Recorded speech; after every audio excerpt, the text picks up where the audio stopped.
Need a website? RadicalThinking.net makes it easy. We specialize in secure web portals that you'll be able to modify from any computer with internet access. Meeting all your website needs from hosting to design, RadicalThinking.net can provide a custom program just for you at a price that won't break the bank. Don't pay more for lower quality. Trust Radical Thinking with your website. Check us out on the web at www.radicalthinking.net or email us at info@radicalthinking.net. Here are your hosts for this evening. Shaggy. Funny. Ha-ha. Not funny. Colin. It's going rogue left and right, man. And Mike, the Ape Man. Oh, my goodness gracious. PTR Radio. You ready to kick ass?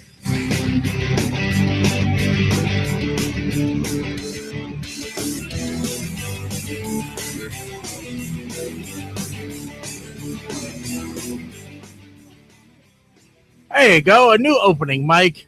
Yay! With one of our favorite politicians, I'm sure. It is a good choice to have a politician, considering that today is Iowa. Yeah.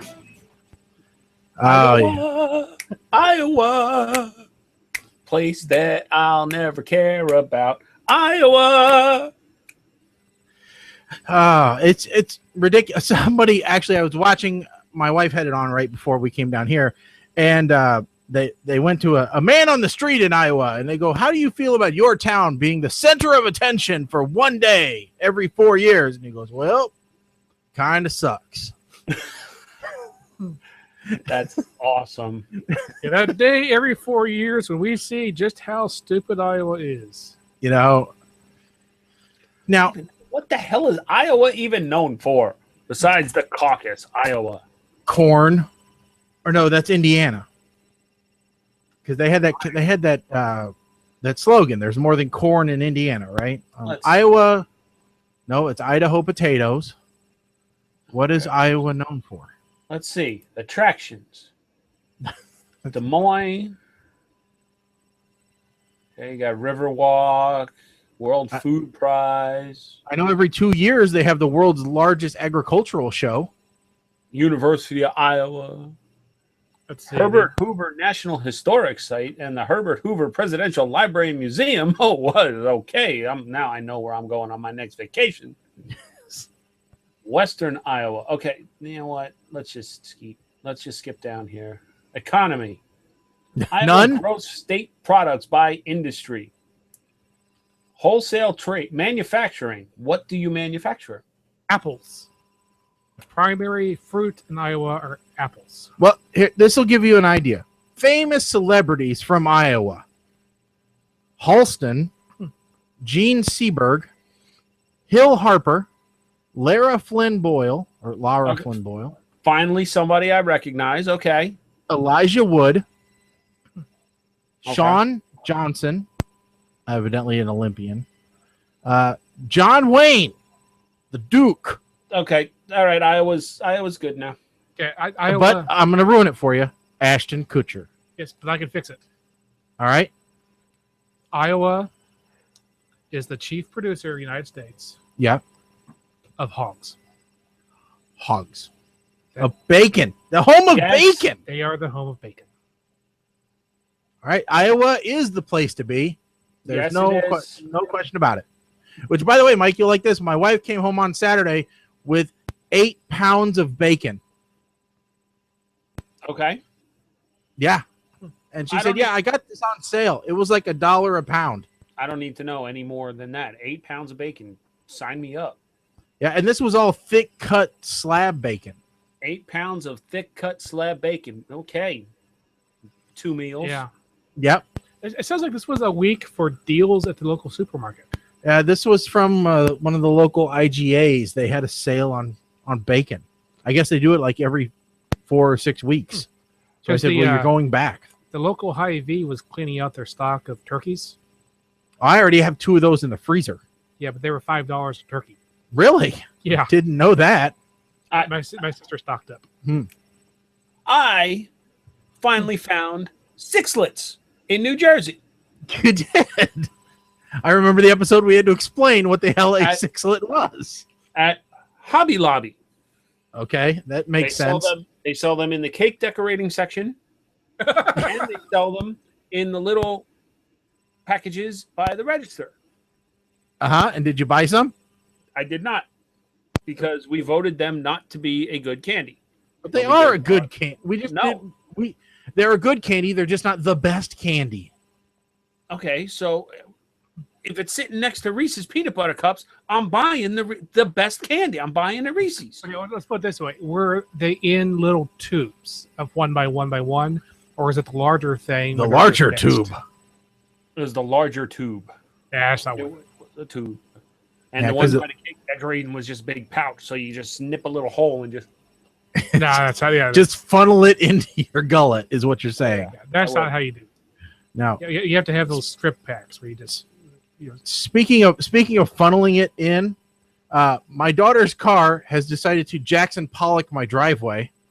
I have so much fluid on the driveway. It's not even funny. There are mystery stains everywhere. That era of Volkswagen is notorious for burning oil. Oh, it's not just oil. It's antifreeze and everything else. Did you by any chance clip a line somewhere replacing the headlight? No, I did not. Because you had to take the whole front end of the car off in order to do that, if I recall. No, that was my car. No, that was his car. I did not. I used the Department of Labor's very specific engineering techniques in order to get her headlight back in her car. So, but no, I think she went through a half a gallon of antifreeze in 2 days. Not good. So now I got basically antifreeze leak stop. Okay. But do you know the price range on that stuff is absolutely ridiculous? They have stuff which is similar to Fix-A-Flat. It's green and has little beady stuff in it. Mm-hmm. $36 a bottle. Okay. All the way, but you have to actually put it in the radiator itself. Okay. Which for this model of Beetle meant you had to take off the front of the car. Again. Yeah. So I did not get that one. I got the one which said, if you're unable to get to the radiator cap, this can be placed in the overfill the reservoir. Ooh, I like that one because I can get there. That's where we've been putting all this fluid into in the first place. It was only $12. Probably not as good, though. I was going to say, the other problem with Volkswagens are that all of their fluid is not the same. Yeah. It's the oil. You have to get the special European car oil. No, because this was the first year where they made Volkswagens in the U.S. It doesn't matter. So it was because it's really weird because this has some standard sockets and some metric. Right. It's not the sockets that matters. It's the actual fluid. Yeah, and some of the parts. It all just depends. It's a very bad car, very evil car. So I'll be happy when we can get rid of it. My car is Portuguese. So it steals fish. my truck is from Wisconsin. So it's Probably cheesy. driven by that place. So there are. I teased this a little bit before the show with Mike. We have a new listener. All right. In fact, he's the same listener that caused us trouble earlier when we were taking votes for the celebrity death pool. Oh no! What the hell does Ken Bros want now? Yeah, Ken Bros the other day started to watch our YouTube channel. Wonderful. And I said, I'm sorry. I really didn't. That's fantastic. It is great when people watch our YouTube channel, but I said, if you're expecting like this huge video spectacular, you're going to be somewhat disappointed because really it's Colin and I here and Mike in his room. Yeah. And by the way, Mike, he thought you were in the laundry room. Laundry room. The laundry room. Yeah. Okay. And he asked, what did he why? Did he think that was a big soap block behind me? No. I think it's the Clorox on the other side. The what? The Clorox against the other shoulder there. No, Oh, but it is Clorox interesting. wipes. It's interesting that you point in that direction because the one thing that he took out of the video was that you have a bottle of Jack juice right next to your computer. Jack juice? Yeah, your gigantic bottle of lotion. That was what he noticed. This? Yes. Biofreeze? Well, Therapeutic muscle rub? I don't know what kind of kinky stuff you're into, Mike. Chembros. But This is from a physical therapist. It is the medical grade equivalent of mineral ice. This is the furthest thing from Jack juice. However, if you win the death pool, I will gladly include this. Are you going to apply it for him? Because that's just wrong. I will buy you a bottle for you to attempt to use as that kind of juice. And you can call in to tell us what your experience is. How about that? Here, in fact, now you're going to make me make sure that the label is at least this way. You know what? Go ahead, screen cap it, and you can. We're in HD. Do a screen shot. Import it to Photoshop. There you go. You can see what it says. Look it up. Go ahead. Just like that's the thing he took away. And now he was talking about a monkey on a monitor, and I now see he was looking at the sticker on my monitor. Yeah. I'm like, monkey. I don't know what the hell monkey. It's just weird. You take things for granted in your own room. You don't even think about it. They just meld into the background. You know, like your giant bottle of lotion for those quiet times.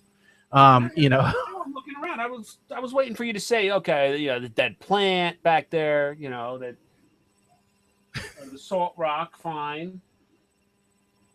No, it's your lotion. And you saw, it's not even like close to me, right? It's like, wait, it's all the way back. Well, there. sometimes you got to lean back and really get into it, Mike. You got to take both hands involved. You know, sometimes. I think if you're using the biofreeze, it's going to take more than 2 hands. If I'm using the biofreeze, let me tell you something. All right. Let me just explain.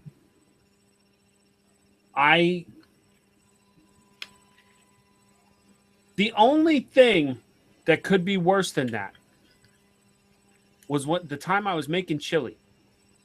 And I'm mixing everything up, including like the cayenne pepper and what have you, and the cumin. And I had an itch, scratch. Next thing you know, the chili had to wait because I had to go take an ice bath.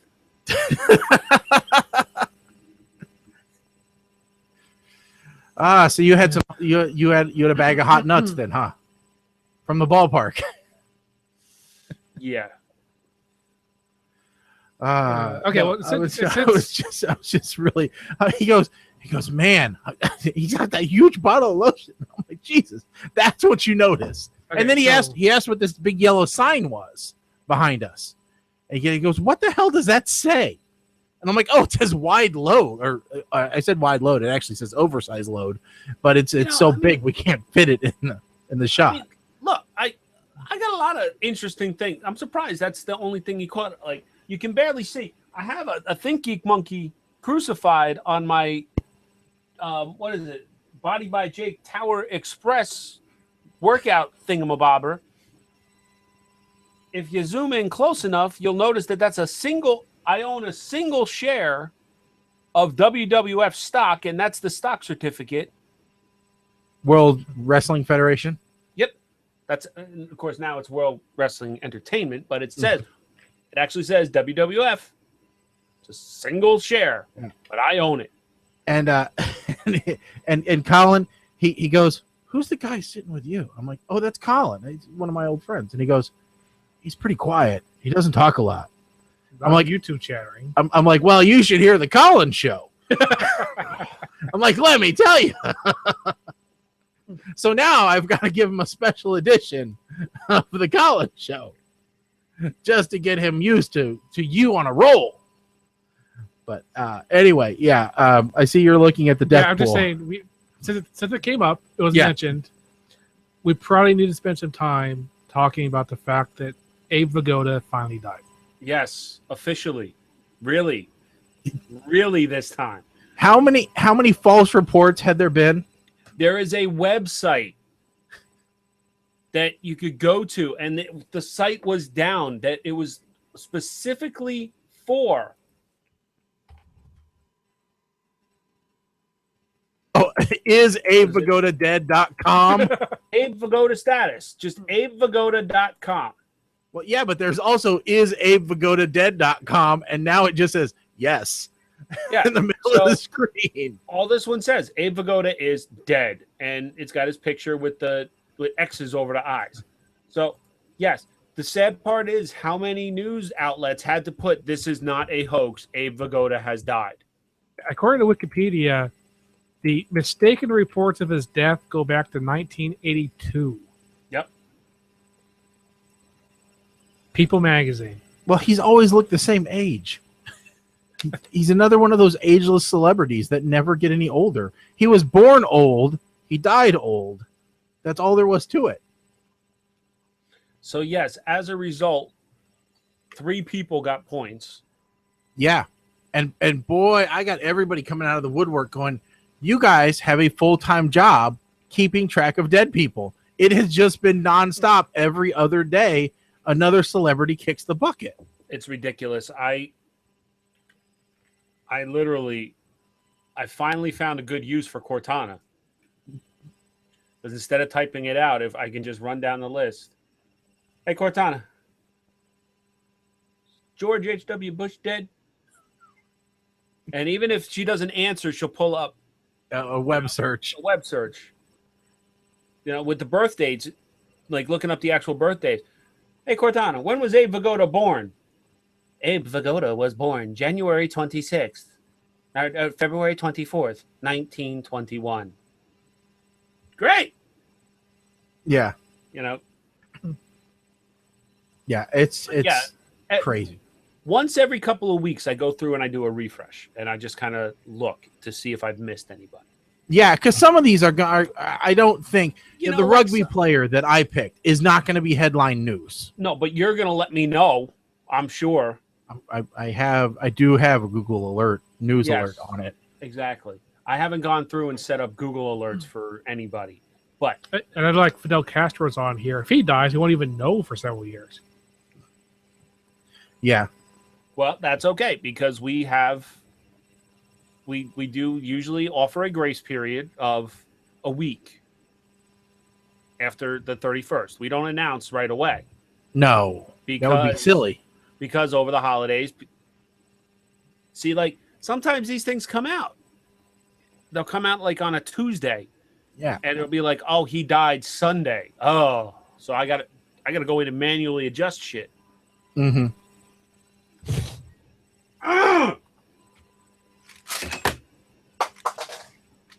There, I finally got to use it. Yes. Mike takes it, and I didn't even catch it. It's when you went for the bean. You went for the bean, and I'm like, oh, hit the button. So I hit the button.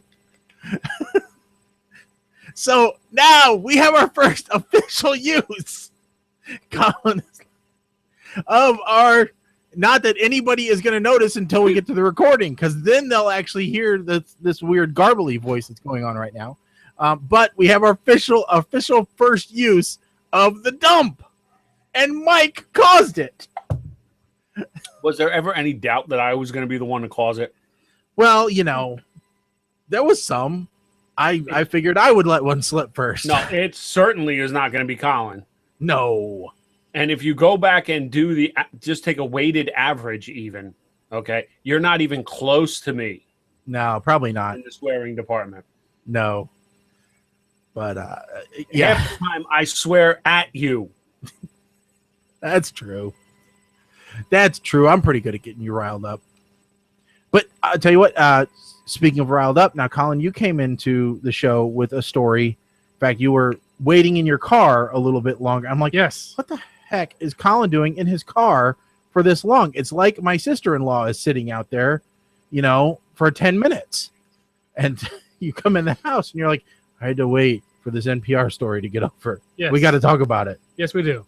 I think we can let Mike, since Mike knows more about it than I do, because I only listen to an NPR story. Okay. Where so This year, the NHL decided they were going to change up the All-Star format for the All-Star game. And instead of having like an East versus West or conference versus conference, they had a 3-on-3 tournament between the divisions. But the other thing that they decided to do is allow the rosters to be picked 100% by a fan vote. That sounds dangerous. It is very much, it created a situation. That sounds like the Hitler is my dad Mountain Dew contest or Doritos contest. Well, to put it in a way that pretty much everyone can recognize, it's like when you have the class votes for like cutest couple or most popular or something, and there's always a tendency for kids to be cruel and like best dressed, they'll vote in the kid that only has 4 t-shirts and has to wear, or a pity vote. Yeah. Or for cutest couple, they'll vote in the couple with Down syndrome. Or they'll let the handicapped kid come into a football game and score a goal, but it'll be, both teams have agreed to it to begin with. Bean. What? I said you don't. You don't say the score. same thing? You don't score a goal in football. Okay. I'm sorry. All right. So we're getting. All right. I'll take it, but I think we're getting to a minutia bean at this point. Fine. All right. Lick the bean then. No, that was last show. Ha. So anyway, They're not getting better with age. You're right. Some folks on Reddit decided we're going to exploit the situation here. And they started a campaign to vote in what is known as an enforcer in hockey, or to you laymen, it's a goon, who is known more for fighting than for playmaking and goal scoring. And the gentleman's name is John Scott. Played for Phoenix Coyotes. They interviewed him, and he told people, don't vote for me, vote for my teammates. Now, wait a second. I thought his name was Sean William Scott. No. Are you sure? He played in the movie Goon. Okay. Nice try. I never know. So, turns out John won by a landslide to be the captain of the Pacific Division team. The NHL, the day it was announced, John was traded to another team who immediately sent him down to the minors, Montreal, which technically by the NHL's bylaws made him ineligible to play in the All-Star game. And the fans went ballistic. Oh, I can bet there was a huge uprising. So, long story short, they let him play. They let him be the captain.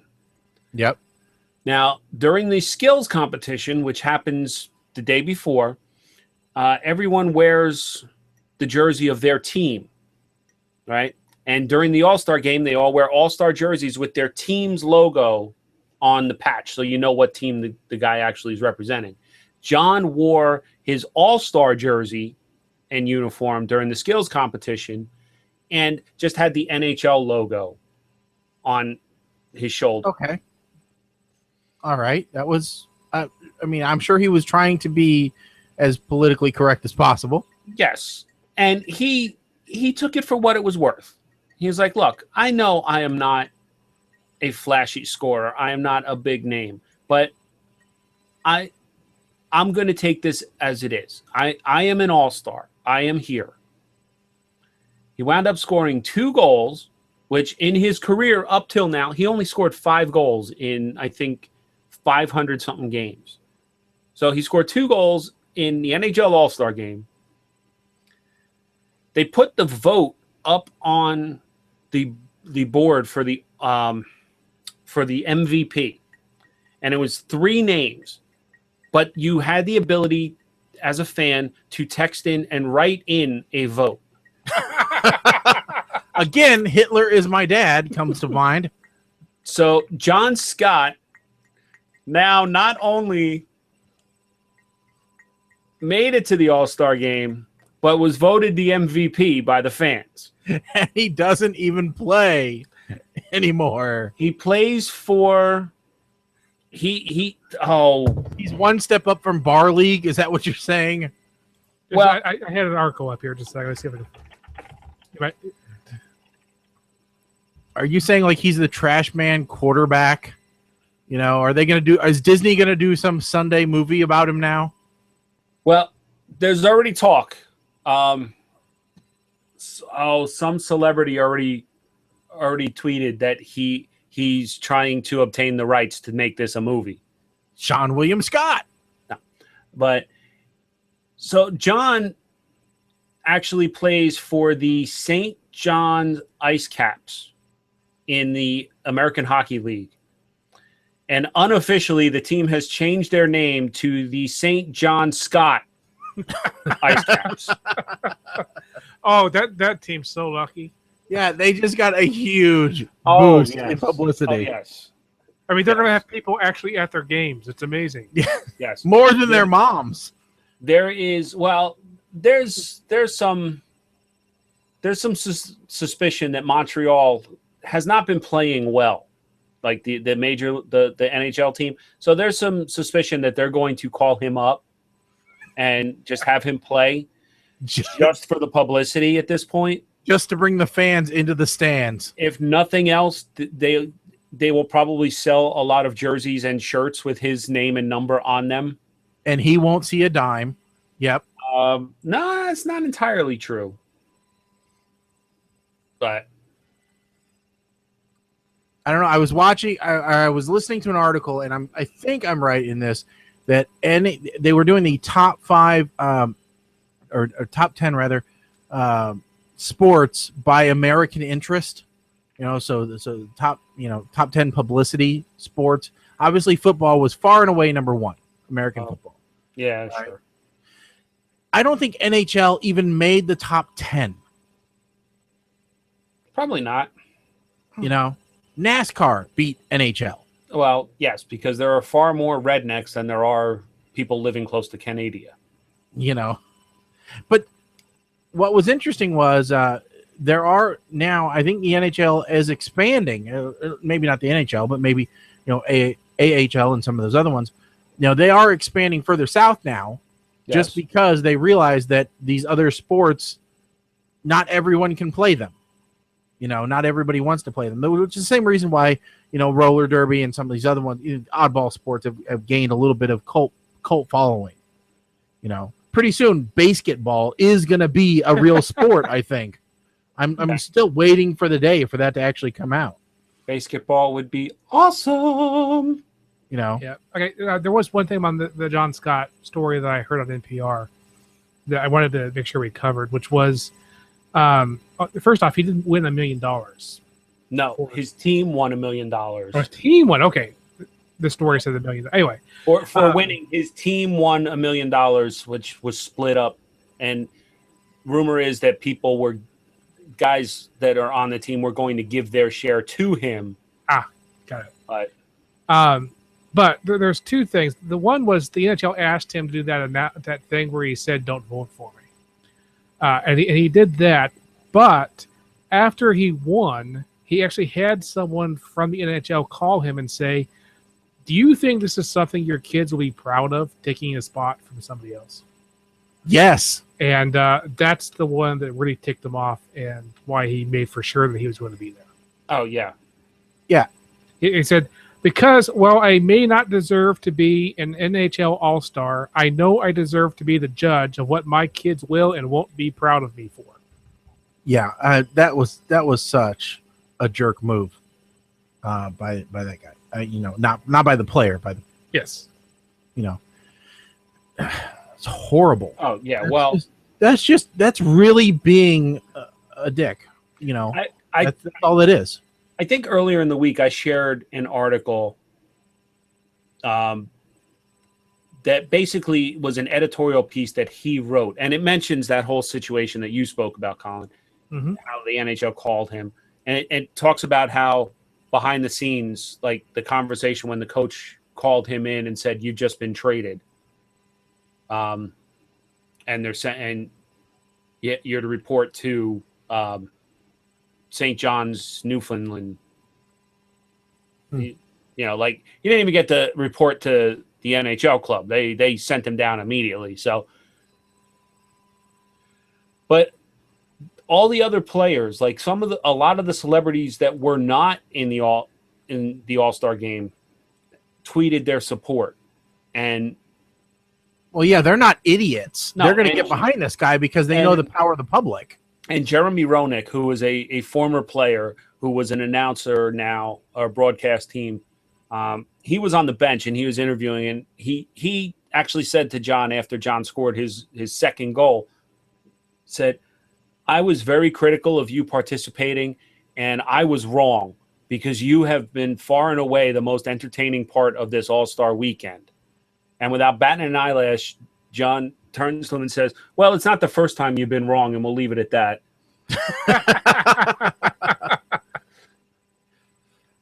Yeah, I mean, what else can you say? I mean, that I think that's good. It's good that the interviewer realized that, or the commentator realized that, and it's good that the player fired right back and said, "Yeah, I know you're trying to apologize, but I'm still going to stick you with this knife just for fun."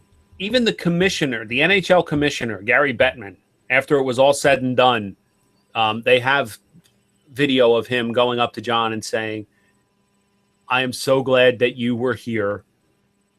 You were great." Basically, eating crow. Yeah, because he can't do anything else but do that. Really, face it. Nobody really knew, except the diehard hockey fans. Nobody knew about All-Star Weekend was this past weekend. But with all of this, people are like, "Hey, this is just like a regular guy. Like he's the low end of NHL players, right? He's like, yeah." He's like as close to blue collar in the NHL as you're going to get. So I want to see what he does, and it was great.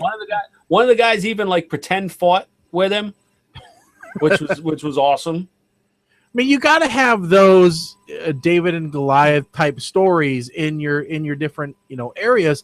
Otherwise, it's just boring. I mean, you've got to inject some interest into your sport or into anything. I mean, nobody likes Danica Patrick, all right? Nobody likes her, period, end of story. No, chicks.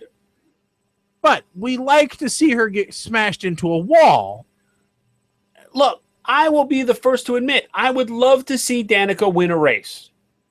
Yeah. I think it would be huge for NASCAR. You'd start seeing more females wanting to watch NASCAR. And let's face it, there could be worse females than Danica to look at. Yes. So yeah, that's true. I think I would like to have a worse than Danica look at driver in NASCAR. That could drive better than Danica. Worse than Danica to look at, better than Danica to drive. That's what you want. I would love to see like the female version of Dale Earnhardt actually winning races. Well, okay, but see now here's the whole. You want Lindsay Lohan and Herbie to drive in NASCAR is what you want. But see, here's the thing. Lohan into anything. Thank you. Here's the thing.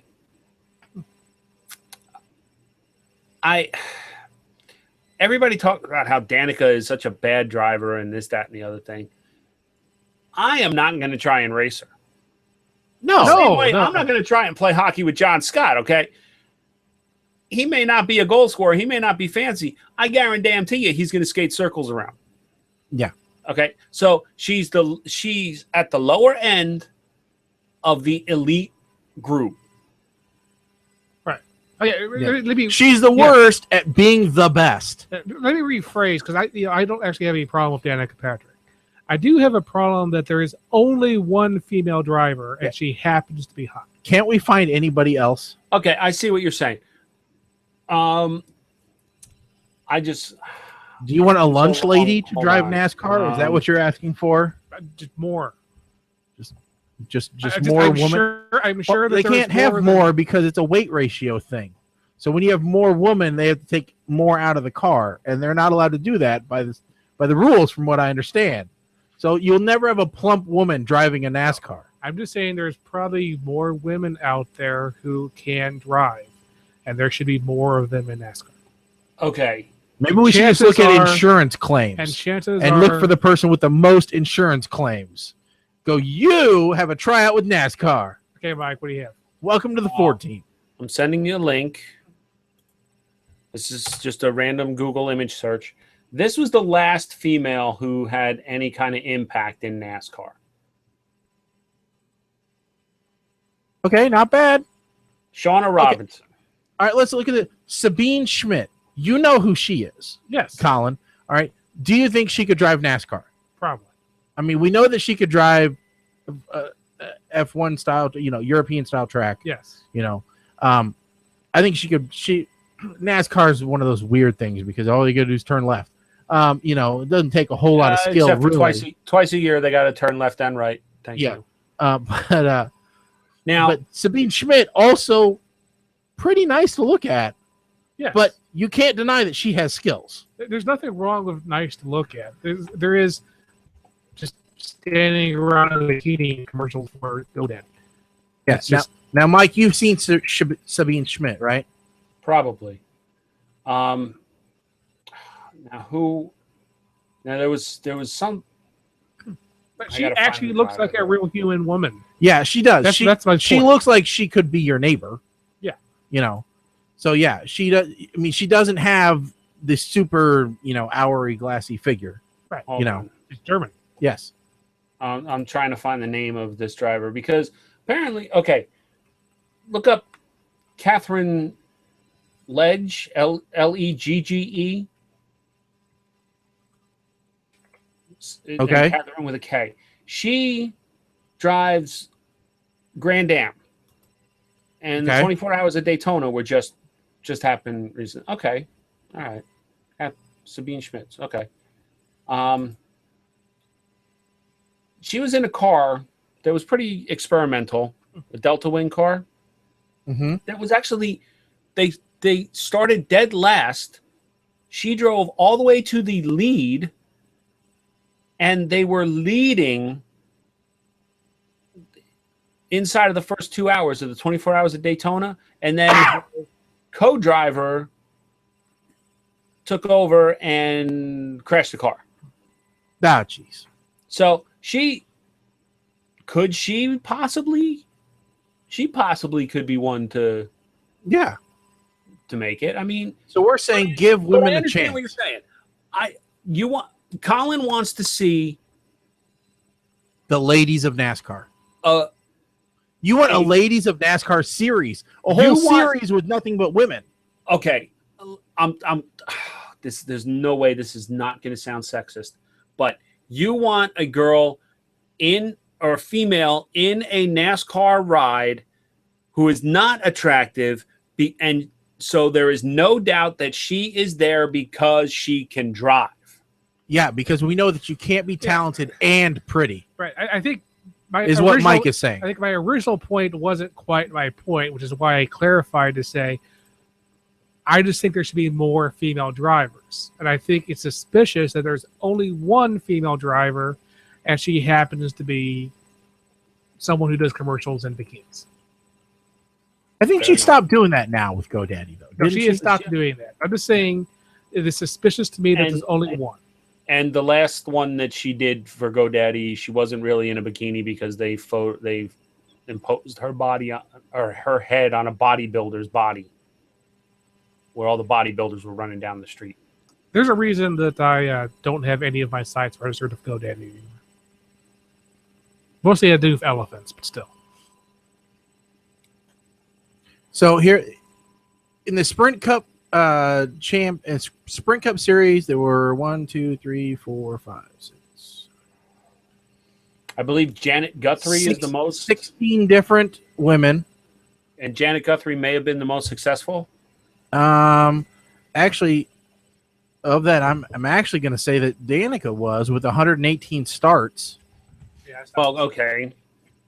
Starts, but although if you want top fives, Sarah Sarah. 3 has the second number of top 10s. Okay. Yeah.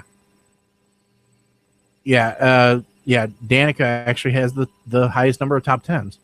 But Then there's considering how many she started, isn't that- Xfinity series, which is different. Which again, she wins the highest number of top 10. So again, like we said, you can't say that she's.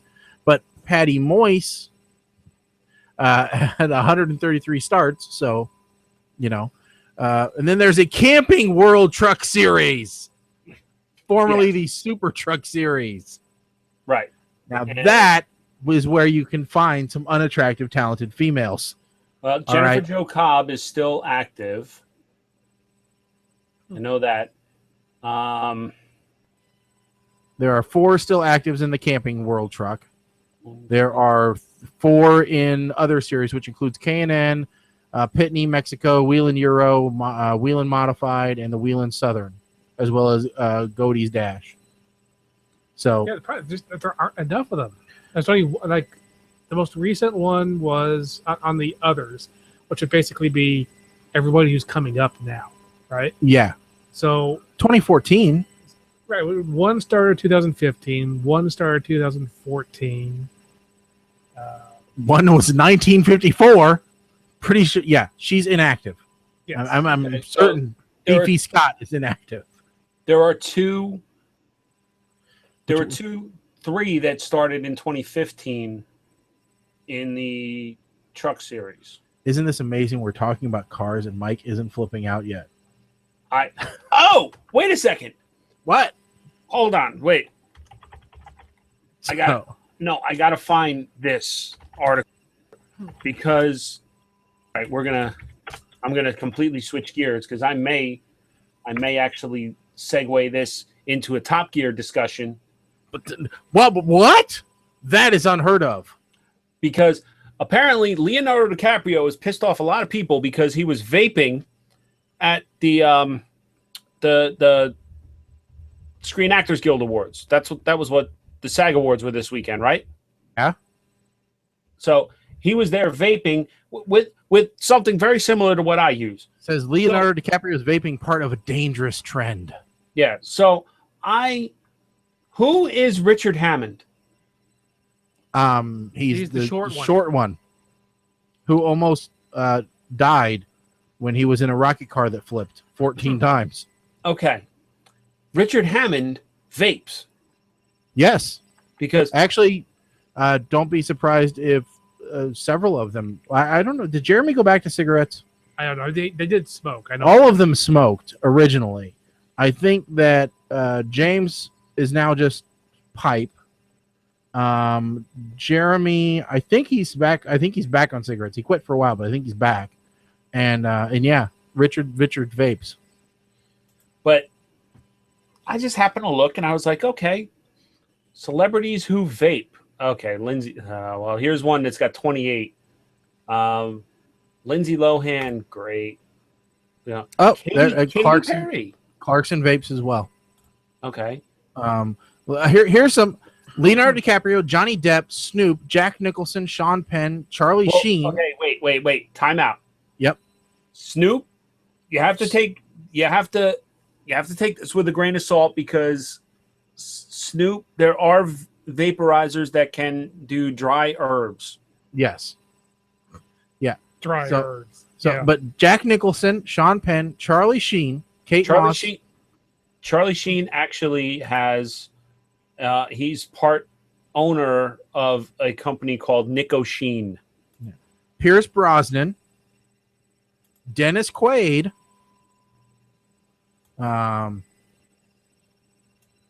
Let's see here.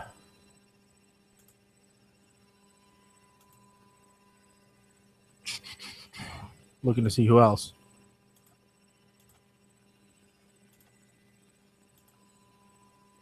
Yeah, I mean this was news over a year ago that Richard Hammond is a vapor.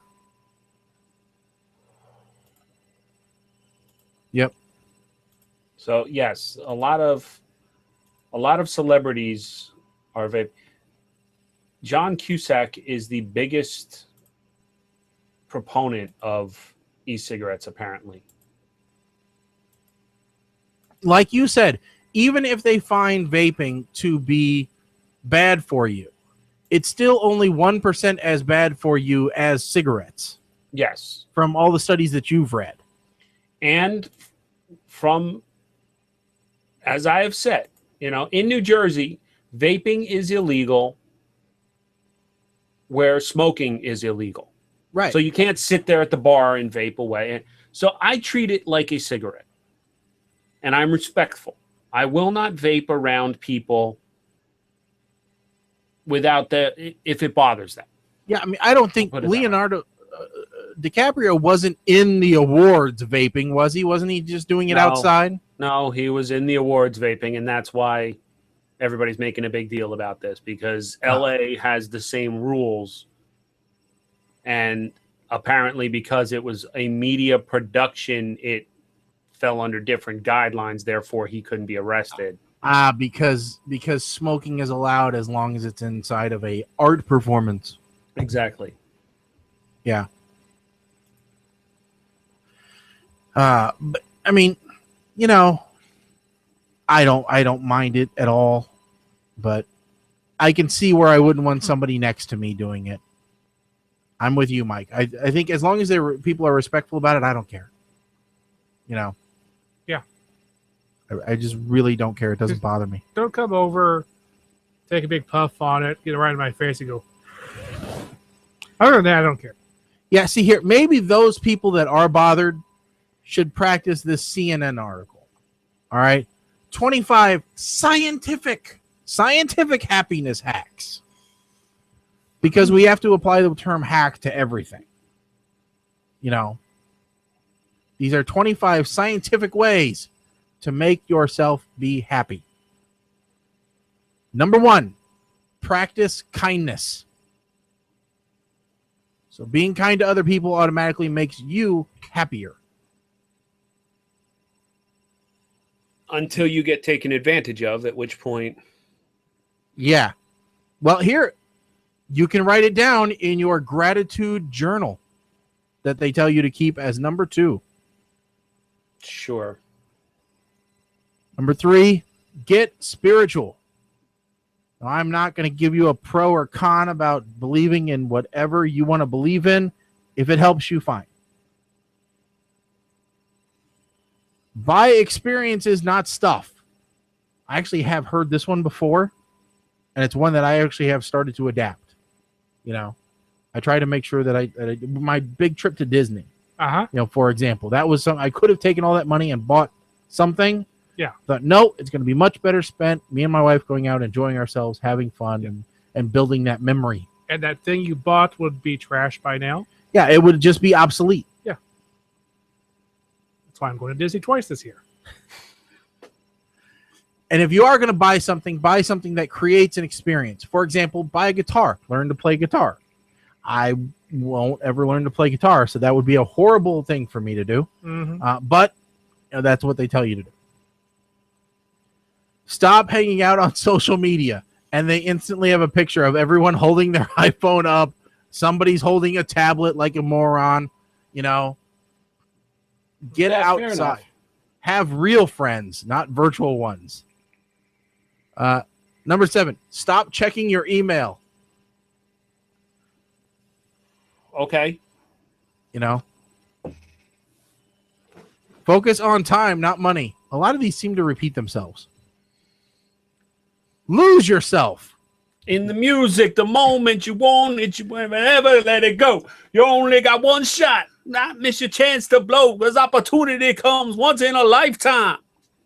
I don't know the words, but that popped to my mind too. At mine too. I'm like, who is this? Eminem doing this survey?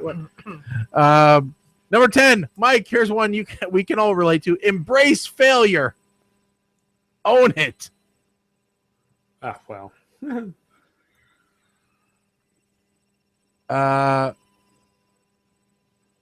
Here's some other ones. Exercise.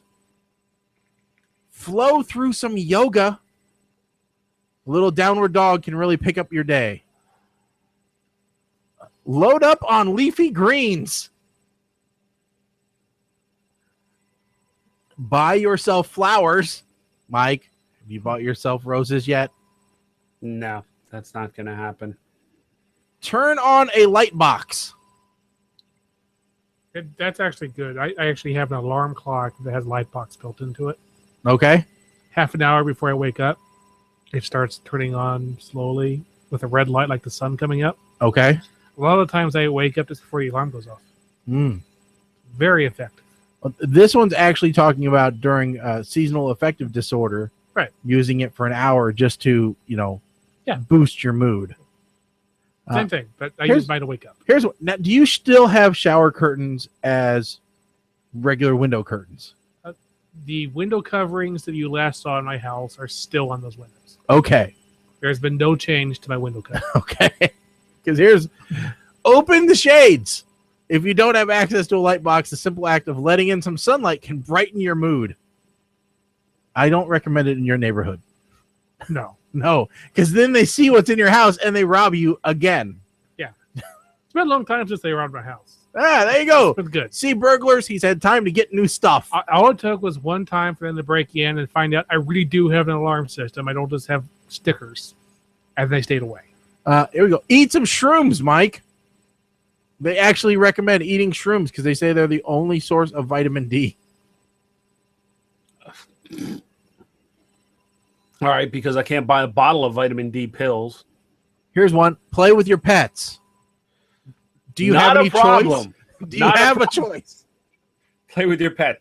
Ugh. Tell me not to, then I got to figure something out. Take micro breaks.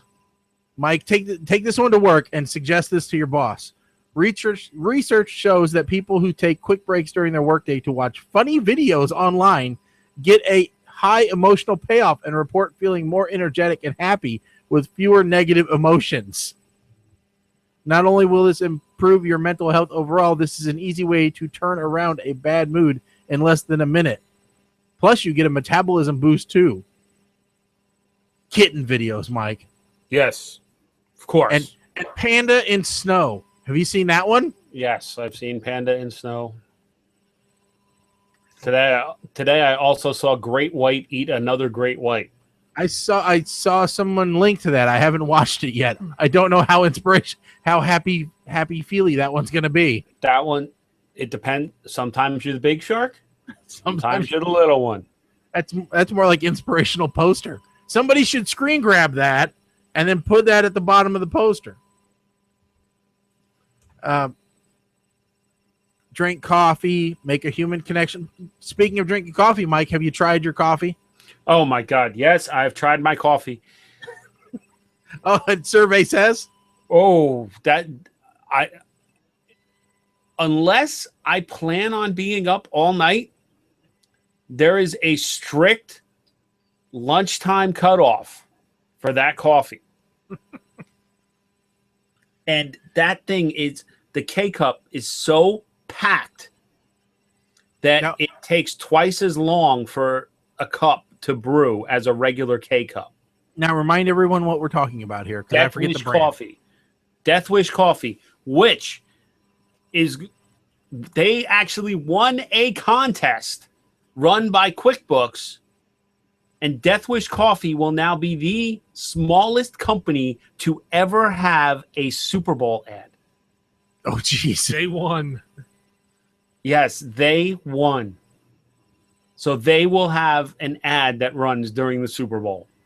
That is going to be a huge boost for them, I think. I think that's going to be great. And the last one is try St. John's wort. No. Not going to do it. I don't care if it's the best. I don't care if it'll cure everything that is ever wrong with me. Until they change the name, I'm not going to try it. All right? Just can't deal with puns. Not gonna. No. I can't do it. It's just physically impossible. Makes it up to my face and it goes, no, I know what this is called. I can't have it. Can't. No go in. So that that's not going to happen. By the way, folks, if you want to get in on this or any topic that we've covered, 877-787-8822, especially important for our second hour of the show. We're just about wrapping up with the first one here.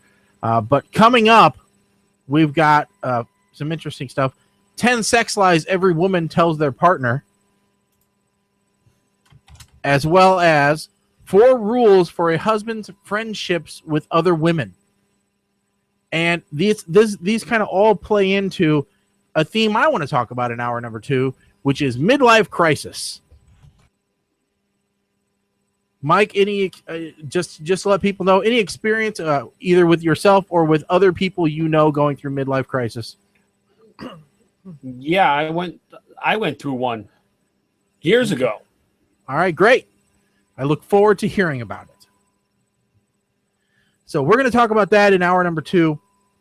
Plus, I'll talk about the big event I was at on Saturday. So, anybody else got something quick that we can end on? I know you've been searching a lot there, Colin. Find anything interesting? No. No. Well, I'll throw this out there. Just Mike, anything you want to hit real quick? No, we'll take a break. All right. Well, we're going to take a break here, and then we'll be right back in just a few. So, everyone, please stay tuned as soon as I get this ready. Bring that up and bring that up.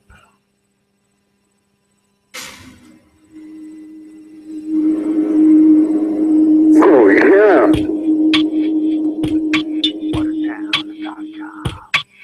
Wine glasses, personalized.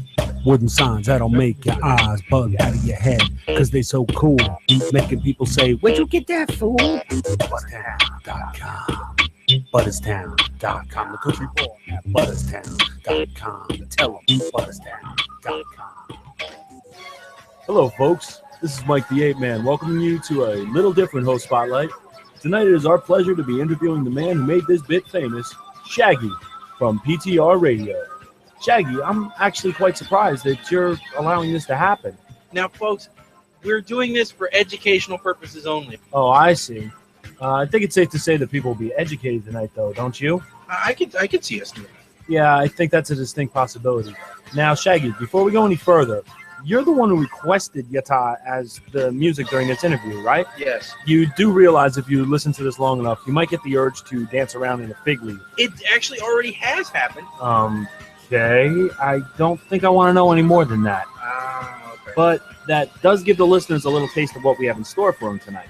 Jesus. Yes, we've dug a few skeletons out of your closet, Shaggy. What do you think about that? It's not a good idea. I really think it's a great idea, and it's what the listeners really want to hear.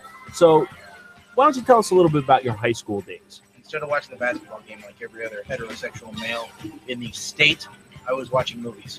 That sounds like a pretty rough childhood. Wait a second. Does that imply you're not a heterosexual male? Is it not the most ridiculous thing you've ever heard of? Wow. I knew we were going to break some ground here, but this is amazing. You mean to tell me all this time you were really the gay one in these interviews? Uh-huh. Which I'm sure the women's group will be all up in arms about. You ever look in the mirror, pal? Don't flatter yourself. I think they're glad you're not chasing them anymore. Shut the fuck up! Truth hurts, doesn't it? So does this mean when the tape's not rolling, you try to bed your interviewees on Host Spotlight? Usually. Dude, I don't remember. Well, that ain't happening tonight, buddy. That's right. Yes, that is right, because now the truth can be told that these Host Spotlights have been nothing but a front and an outlet for your gayness, and I am running this interview, not you. Okay, I actually have experience doing this, okay? Yeah, whatever. The great Shaggy and his Host Spotlights. Okay, look, if people want to hear fighting, they can tune into No Holds Barred Radio on Wednesday nights. Let's get back to the matter at hand. Shaggy, I saw you hanging out across the street at the candy store before you came inside for the interview. Uh-huh. And you were talking to some kids while you were over there. Uh-huh. Were these 6th graders? Yes, I believe they were. What exactly were you doing over there? You know that kids are going to party. Yeah, but in the 6th grade? You can't shelter them forever. We're punishing the kids for doing stuff that we did all the way along. Again, that just proves you had a really twisted childhood if you think that there's nothing wrong with this. Aren't you afraid that someone's going to come along and bust you for your NAMBLA association here? The feds are in on this action, so who cares? Wow, that explains why you're very nonchalant when you talk about this. Let me ask you a question. When you see a boy in a Catholic school uniform, what's the first thing that pops in your mind? That looks like good enough to me. Damn, you are a sick fuck. You got no room to talk about Damon anymore, pal. These are just kids. And that's what makes them so good. Okay, let's move on to a new topic before I puke here. And actually, if you could hold on that. Why, thank you. So let's talk about something more civil here that more folks can relate to, perhaps. Okay. Don't sound so disappointed. What about hookers? I think that's definitely an option. I don't know if it would be my preferred option, but it's definitely an option. Interesting, but I'm in no way, shape, or form surprised. How do you like your hookers? Skinny, fat, Dipped in oil. dipped in oil? That's kind of kinky. Breaded, dipped in oil. Okay, now you're scaring me. I just thought it sounded like something Sally Struthers would do. Sally Struthers? Okay, sorry, folks. We are out of time. We will pick this up next time when Post Spotlight continues. Bud Light presents Real American Heroes. Real American heroes. Today we salute you, Mr. Parking Attendant Flashlight Waver, Mr. Parking Attendant Flashlight Waver. leaving the security of your 2-by-2-foot heated hut. You light the way. Show me the way now. Defying physics and most insurance policies, you wedge my midsize into the space of a compact.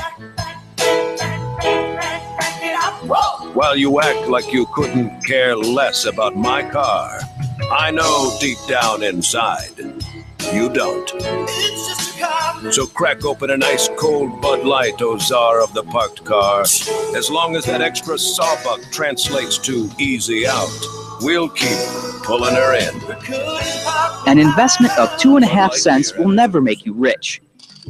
Yet when that 2.5 cents is used to purchase a condom and combined with HIV prevention education, it becomes an investment in life. Every minute, 10 people are infected with the virus that causes AIDS, and almost half of those infected are under the age of 25. For more information, visit us at populationaction.org. Family planning, woman by woman, family by family. Your hosts for this evening, Shaggy. Who the fuck are you? You nothing. You nothing. You are nothing. You will never be anything. Never. Colin. Anybody know who you are? You miserable, presumptuous, no talent. You obviously don't have the talent. And Mike, the Ape Man. You are everything that's gone wrong in this world. You are self-consumed, no talent, mediocre piece of shit. PTR Radio.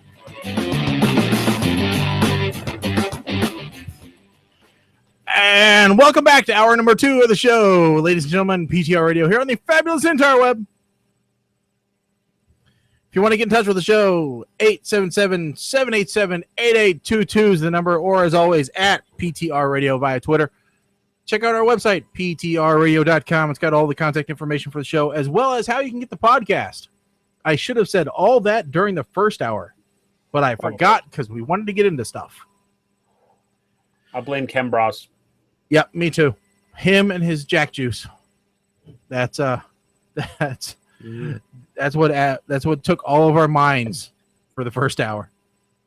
So, Mike, how do you like the openings this evening? I'm impressed. I'm glad production work has happened. Yes, awesome. Yes, and so now that I've got the template down, I'm going to see if I can crank out a few more, because really the Indicted, some of the other ones were getting a little played out. So yeah, going to see if I can't get a couple more for next show, and then we'll just get this library going. Who knows? Maybe we'll get some new break material while we're at it. I doubt it, but we could. Who knows? Maybe I'll even start back up on the road again, and we'll just take some clips from there. So, speaking of on the road again, Mike, how's your road to recovery coming along? We talked before the show about how wiping your butt was part of your recovery regimen. Yeah. I'm making progress. There are still some things I can't do. Like some of the stretch, like I can't kneel on my right leg, which has caused a problem for some of the stretching. And that's basically, it's because of the swelling at the incision site where they had to pump in all the saline during the operation. Yeah. So that could take a while to go away. And hopefully it does, because if it doesn't, then that pretty much means my hockey career is over, which would really aggravate me, and I'm going to be miserable. But well, and your wife will be miserable too, because she'll just have to hear about it. The rest of her life. Yes. How is she dealing with your recovery? Oh, she's all right. She's fine now that I don't need help with stuff. So she's not happy about the fact that I'm back in the bedroom now. I would have thought she would have been ecstatic about that fact, but because did you have someone else to sub in while you were out? I mean, well, not in that respect, but all of the animals took over my side of the bed, which meant everybody slept well. And now that I'm back, it's back to being Tetris at night. So there is a great comic tune about that. I'm sure your wife posted it at one point, which is why I remember it. So. Yes, but no, the recovery's going all right. Physical therapy is helping, and it's just a matter of time, which I expect it. As long as I see progress, I'm happy. I'm optimistic. Well, that's good. I'm glad to hear that, and we look forward to the next progress report when you're saying, "Yep, I'm jumping around and kneeling down and ready for the next hockey season." Yes. So I'm looking at the exit polls so far from the Iowa caucus. Oh yeah. So I've decided to pull from it wildly uneducated information for as if I didn't know anything about actual statistics. Okay, before you get into that, interesting thing I read before the show is that on the last show we were talking about those candidates which have dropped off and are now backing front runners. Right. All right, and we talked about Jimmy McGinty, who is Jimmy McMillan. Sorry, Jimmy I was going to McGinty. say Jimmy McGinty. Wasn't he the coach in the replacements? He was the coach in replacement. See, look at you. You're grabbing him. But I corrected myself. You did correct yourself. I did correct myself. Jimmy McMillan. Hey, Jimmy's your Jimmy's, okay? You just call him Jimmy, all right? Otherwise known as the rent is too damn high guy, all right? Yeah. We talked about his wild executive orders that he was going to issue had he won the presidency last show. Yes. And turns out now he knows he withdrew from the race, but now he is firmly putting his support behind Trump. So everyone that was a fan of Jimmy McMillan is now supposed to be right behind Trump. What's funny about that is that Trump actually owns the complex that Jimmy McMillan said the rent was too damn high in. Oh, God. So, So I have the correlation here between amount of education and which Democratic nominee you're going for. Okay, so this isn't the education of the nominee; it is the education of the voter. Yes. Okay, so I'm going to guess Trump is like the average right now, education. just on the Democrat right now. Oh, okay, Democrat. We'll go to Republican next. All right. Well, when Bernie Sanders, so high school or less. If you have high school or less, I'm. Who do I think they're backing? Yeah, I'm going to say Bernie Sanders. I think he's the Reddit revolution. Mike? High school or less, I'm going to say Trump. No, this is Democrats. Oh, only Democrats? Unless you think they're the stupidest Democrats in the world, and they're actually voting for the other party because they don't understand. So, just refresh my memory. Are we only talking about Sanders, Clinton, and everybody else? O'Malley. Those are the big three that you have to choose from. I'm going to say Clinton. Because I think they just recognize the name. At high school or less, which was 20%, and this is probably not the final. This is what they have currently. Yeah. So at 20% of the people are high school or less, and 60% of them are Clinton. Really? 36% Sanders. Okay. Okay. Next one. Some college. So we were kind of or associate's degree. Okay. 35% of the people were there. So what do you think? Okay. I am going to I'm going to go with Sanders again because I saw the caucus. I saw some of his offices, and there were a lot of youngish people. Uh-huh. So that's where I'm going to keep my money at. Mike? I'm going to go with Sanders on this one. Okay, we're at 47% Sanders. Yes! 44% Clinton. Ooh, that's close. So by going to some college, Sanders suddenly flies into the lead. Yeah. By huge change. Because name recognition then goes out the door. Now, what happens when they go even more school and now have an actual graduate degree? I'm going to say his An lead. actual bachelor's. I'm going to say his lead increases. Mike?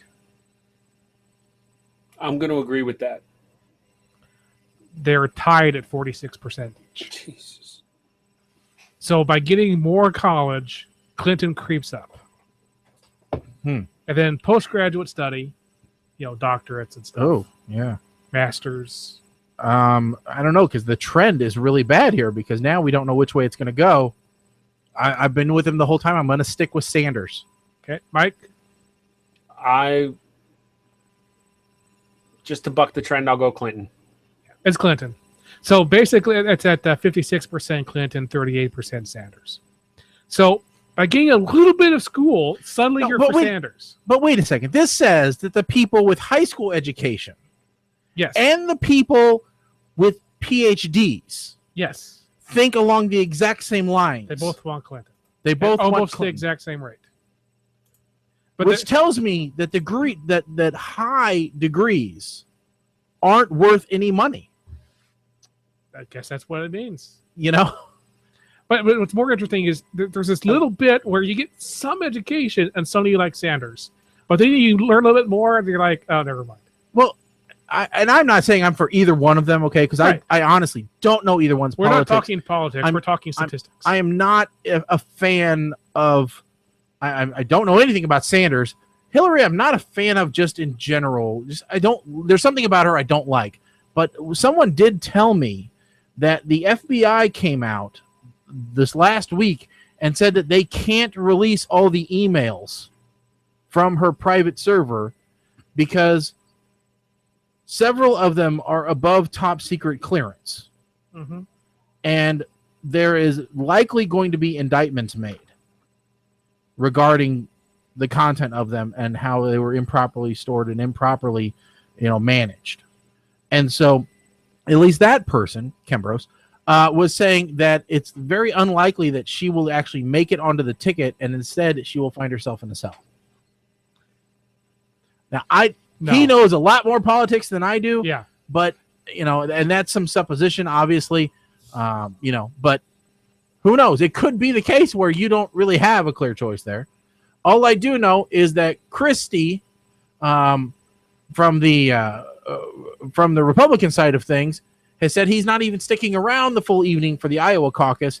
He's on his way to another city for a town hall meeting because he's so far down in the polls. I don't know why he just doesn't pull out.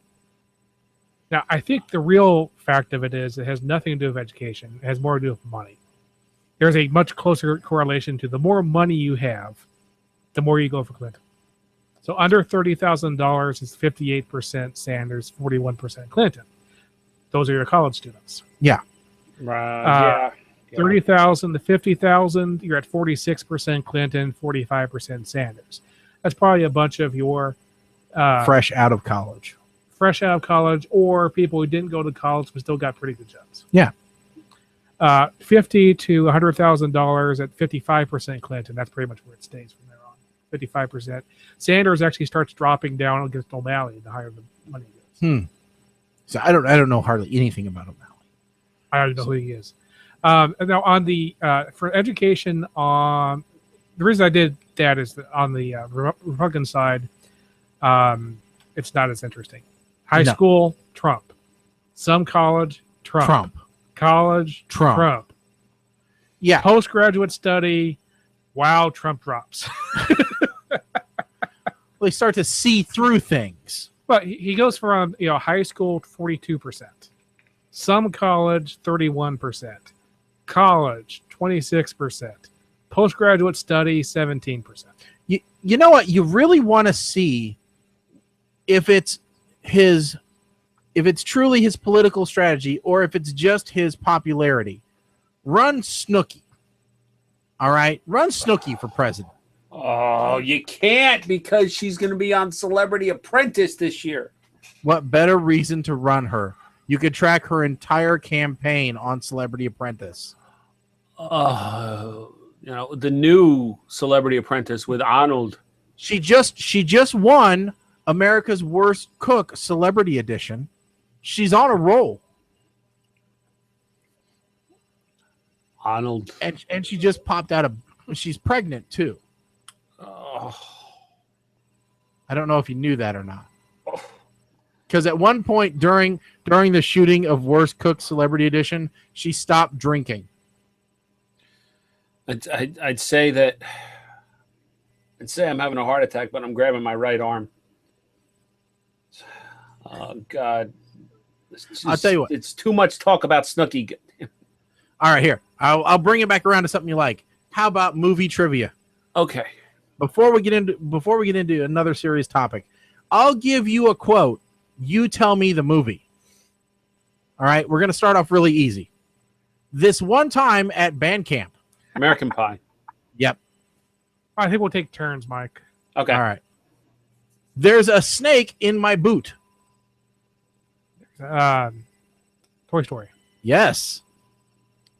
There's a snake in my boot. We got no job. We got no food. We got no jobs. Our pets' heads are falling off.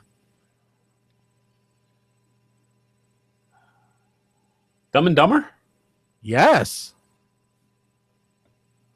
I see dead people. 6 Cents. Yes. This is like the easiest one we've ever done. Either they don't know, don't show, or don't care about what's going on in the hood. Boys in the Hood. Yes. They may take our lives, but they'll never take our freedom.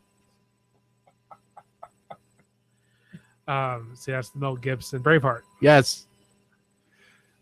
Life is like a box of chocolates. You never know what you're gonna get. Forrest Gump.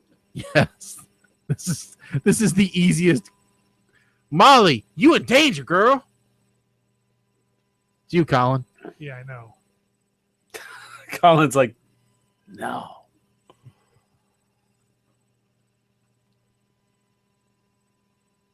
I don't have that one. Mike, do you know it? I don't know either. Ghost. Said by Whoopi Goldberg.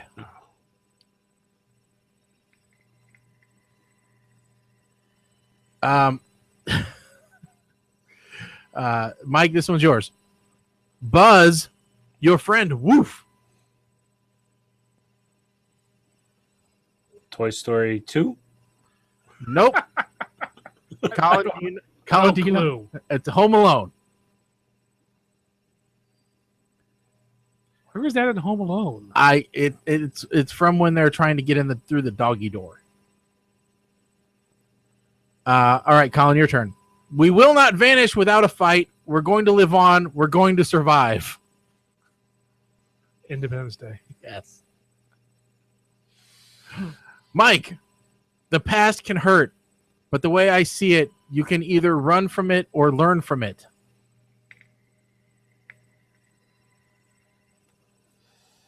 Back to the Future.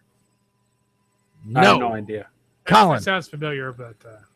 The Lion King. Okay. Colin, your turn. There is no spoon. I'm sorry. There is no spoon. Or try to imagine. Don't try to bend the spoon. That's impossible. Instead, realize there is no spoon. All right, Colin, you try now. That was a movie that has no sequels named The Matrix. All right. Mike, your turn. Big mistake. Big. Huge. could be just about any movie. I don't know. Colin? Suddenly, this is not easy. I know they went hard now. I'll go with Jurassic Park. No, it is Pretty Woman. Okay, I'm not even close. I'm not even sure I've seen that. Jurassic Park, Pretty Woman both had a main character with a huge mouth. Okay, go ahead. All right, I have no idea whose turn it is at this point. His. All right, Mike. I don't think it matters because neither one of us are getting them. So, or maybe it was my. Yeah. Here it is. Why can't we pick our own colors?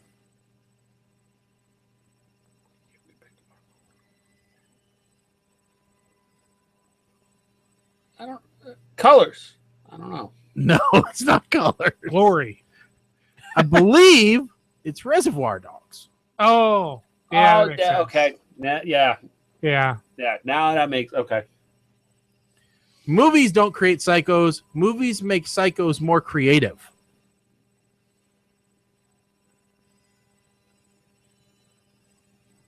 Batman?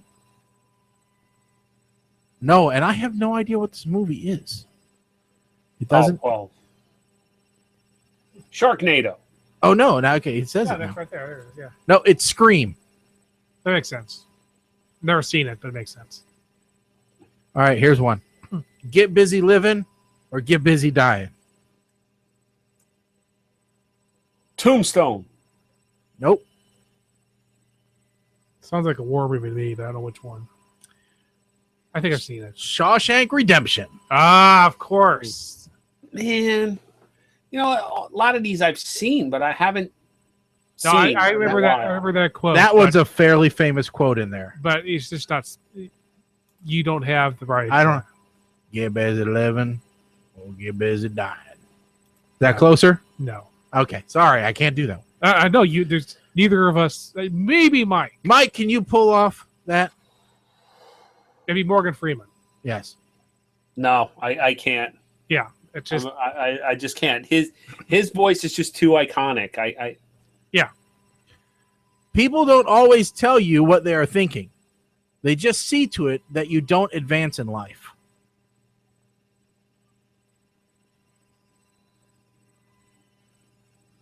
Anyone? Ferris Bueller's Day Off. Nope. It's a Silence of the Lambs. Couldn't be further from that one. I don't know. I'm thinking it would have fit, but okay. We are the weirdos, mister. People are yelling at their MP3 players right now. Goonies?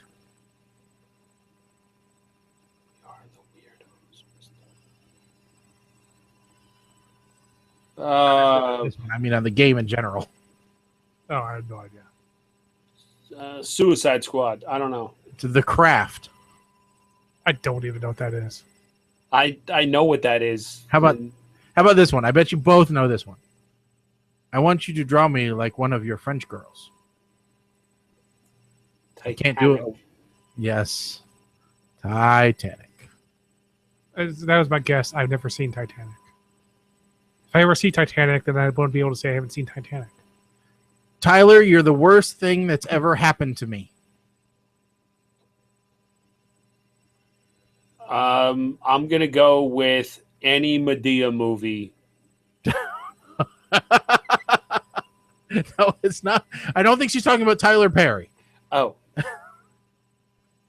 And that's what the visitors, that's what the viewers say. That's not what the character says. Tyler, you're the worst thing. It's Fight Club. Tyler Durden. That's who she's talking about. I was going to say it was like a presidential candidate from the 1840s. Tippecanoe. Tyler too. I'm funny. I'm funny how? I mean, funny like I'm a clown. I amuse you. How about that one, Mike? Yeah, I think we both know that one, Mike. Yeah, we do. I didn't know whose turn it was. Goodfellas. You can just yell it out at this point. It doesn't matter. Nobody F with Jesus. With the Nobody F with the Jesus. So not Hudsucker. Jeff Bridges. Big Lebowski. Big Lebowski. Okay. Yes. Yes. It's Big Lebowski. See, I didn't know the quote, but when you said Jeff Bridges, immediately I was like, okay, that fits. I don't know the quote. I just remember that there was a bowler named Jesus. All right, this one is impossible to get, but if you get it, Vaya double con points. Dios. Vaya con Dios. I It is remember the to get. quote, I think. I'm just going to tell you right now, they're planning a remake. Aliens. No. It was in Aliens. Well, it could be, but right now they're talking about Point Break. No. Planning. It's already happened. Okay. Oh, that's a bean. That is a bean. Okay. And it was in Aliens. I'm sure it was. That was what. That's going to ruin my apple hard cider. That is what Vasquez said when she sealed Bishop in the tunnel right before she started welding the tunnel shut, when Bishop went out to the uplink to bring down the dropship remotely. Go back. All right. Why, you want to see how it's spelled? Yes. VAYA space. That's it. Okay. So, Alien Isolation. What? Apparently, it was an Alien Isolation, or just a game. So, yes, it was used in Alien because they even used it in the Alien game. Huh. Hey, I'm going off of their list, okay? Some of them are way too easy. Some of them are way too difficult. It was also in King of the Hill. All right. Apparently, this is a very popular phrase. It's a very popular phrase. Yeah, that's why I don't understand how they could have possibly used that. All right. I want to talk a little bit about midlife crisis. All right, because a lot of people I know either have gone through one, are going through one, or are around the corner from going through one. Okay, they're coming up on it, and I can just see it. All right. First of all, I want to start out by saying we have no medical experience whatsoever. None of us are doctors. And even the medical community in general has said we can't verify that there actually is such a thing as a midlife crisis. All right. But anecdotal evidence says, yes, there is. Now, I am 39, going to be 40 in August. Colin, 38? Yep. Mike, 40? 42. All right. Now, Mike, according to Wikipedia, you are in the range for midlife crisis. They say it can happen anytime between 40 and 60. I've already been through mine. Yeah, I would say that I have actually gone through mine as well, although I don't know that anyone actually noticed it other than myself. Oh, mine was pretty clear. Okay, right, so start out. Tell us about yours. I bought a motorcycle. Mm-hmm. I was dyeing my hair blonde. Okay. These are all classic signs, by the way, folks. If you read the Wikipedia article, it says excessive purchases, to remind you, dangerous excessive purchases, talking about things like sports cars, motorcycles, boats. They were talking about physical appearance changes, surgeries, dyeing hair plugs, extreme workouts, whatever it takes to maintain a young, vibrant figure and look. Yep. I was going to the gym twice a day. At lunch and after work, I was going to the gym. Okay. Were you trying to chase after younger women? No. Okay. So that's like the one sign you weren't showing. But I did have I was of the mindset that younger women were going to be attracted to me. Right. So your goal for the working out was to be attractive for them, right? Was to go, hey, listen, look at me. I'm hot stuff. Don't pay attention to the kids. Don't pay attention to your own age group. Look at me. Yeah, because I went through. It was probably my early 30s, or I'm going to say right around 30 is when it happened. And now, at the time, were you involved with somebody? No. So I was hanging out at the bars thinking I would meet somebody. And I'm just going to say right off the bat that thank God, and Kim says this too, thank God we have each other, because I couldn't deal with the bullshit of dating these days. If they had stuff like Tinder and some of those other newer dating sites. Yep. Grinder.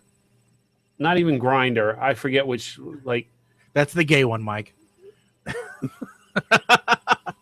I just thought I'd see if I could slip that in. I'll take the bean willingly. That's a gullible bean right there. No, We're coming like up with new penalties. Like I would get I would say it deserved the bean to know what Grinder was. You got to stay up on this to know what to stay away from. Okay, I will accept that. No, like our time. Oh yeah, that's for the older people though. Yeah, that's for the 50 plus. Yeah.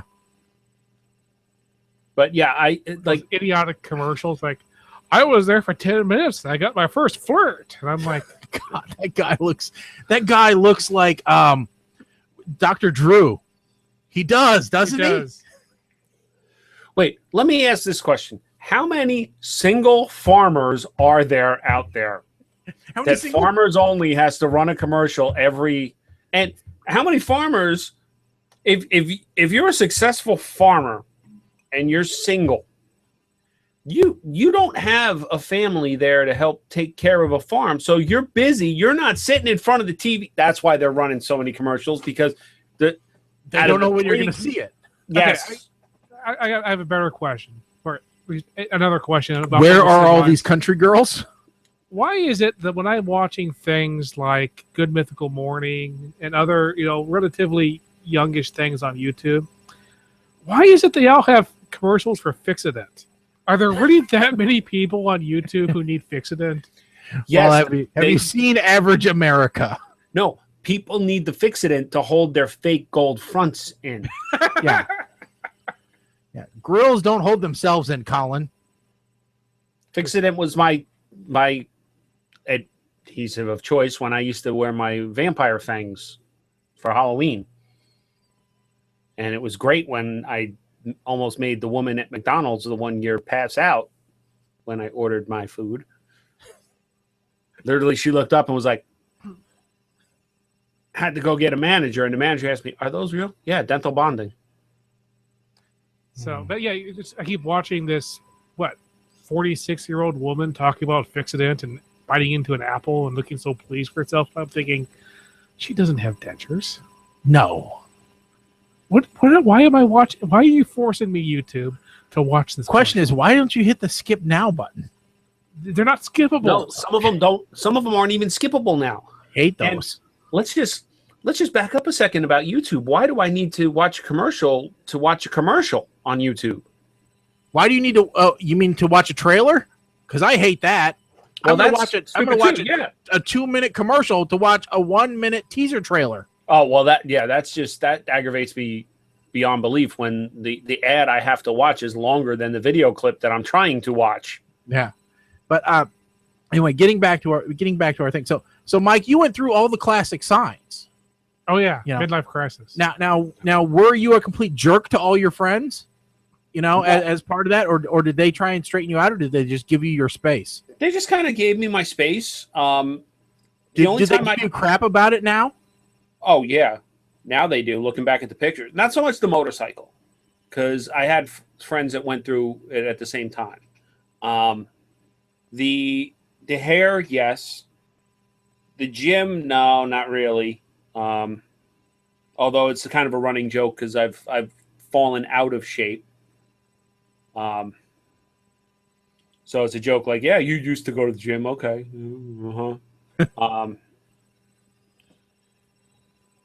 But the one time I really got angry with friends is when, I was single and I was kind of happy about it. I wasn't looking. I was just out there. I was just trying to have fun. I didn't care.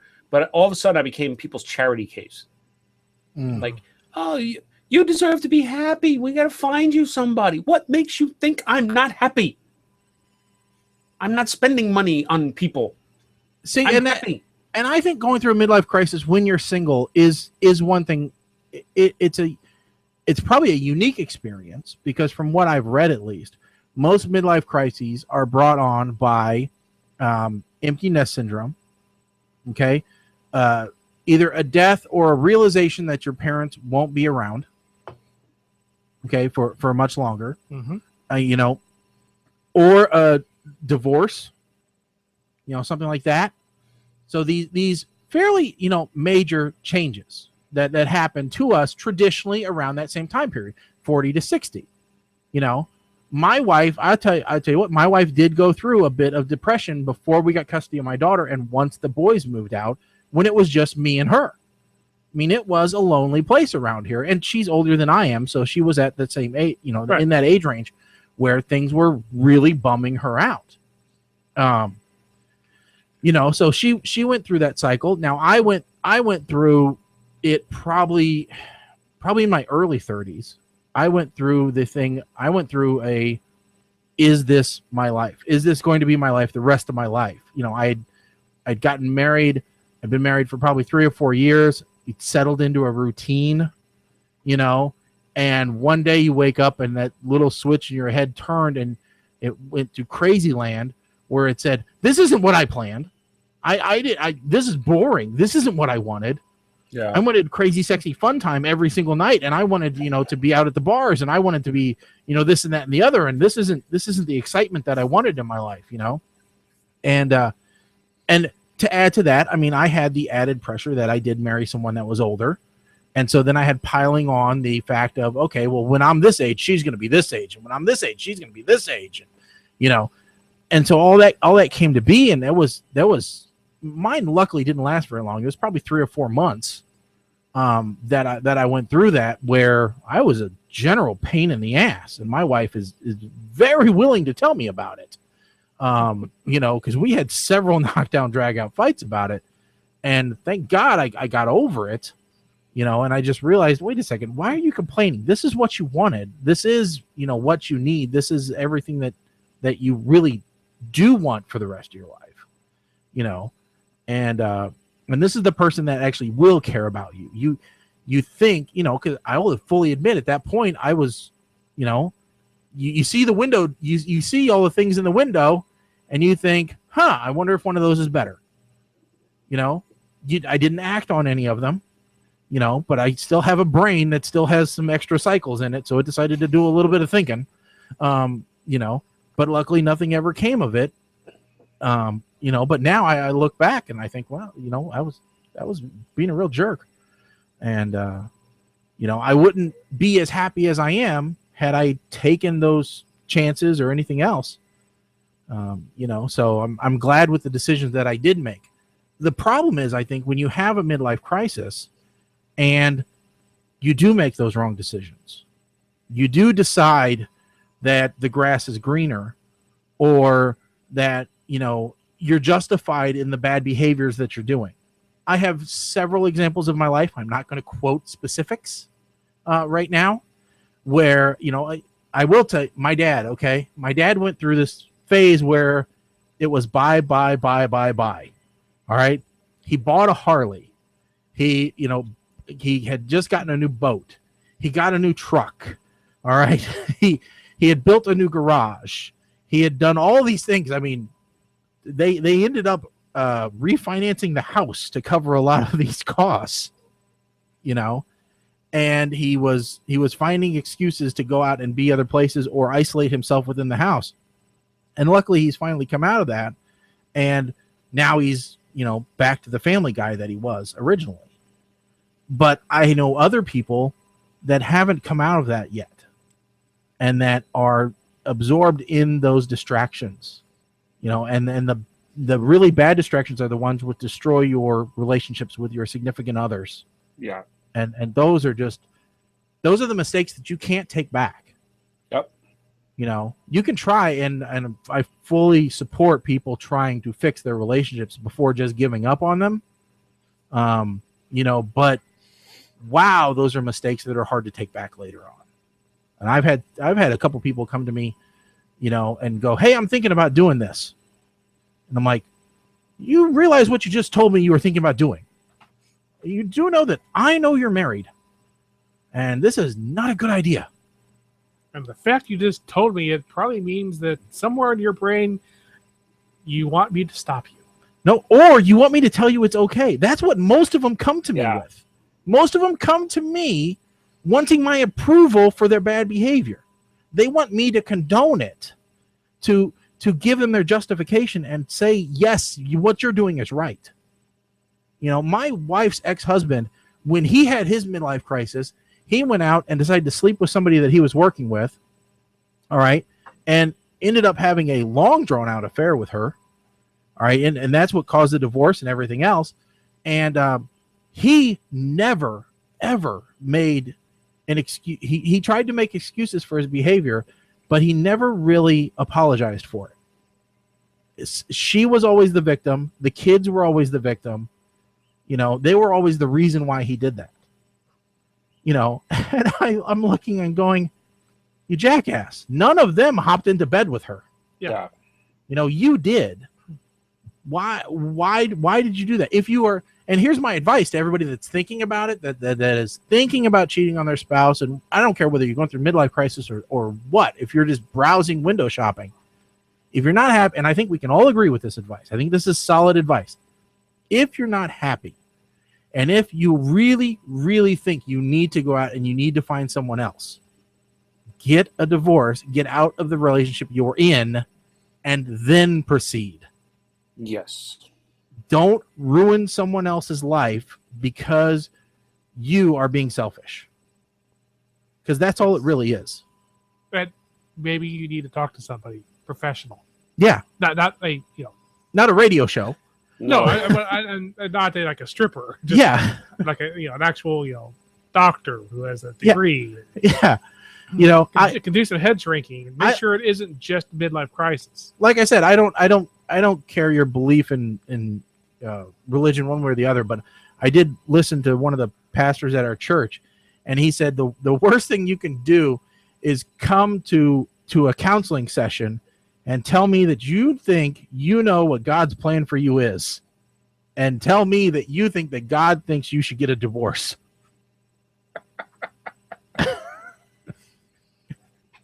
He said, I've had many people tell me that that's what they think God wants them to do. And he's like, wow, you got balls. So, well, I'll just say in some cases that's probably true, but that's probably the places where my husband's beating me. I think God wants me to have a divorce. Yes, he probably does. Yes, he wants you to leave and he wants you to be safe and everything like that. But and because he wants him to go to prison. That's it's very simple. Because the secretary wears a short skirt and has a nice rack. That is not a sign from God.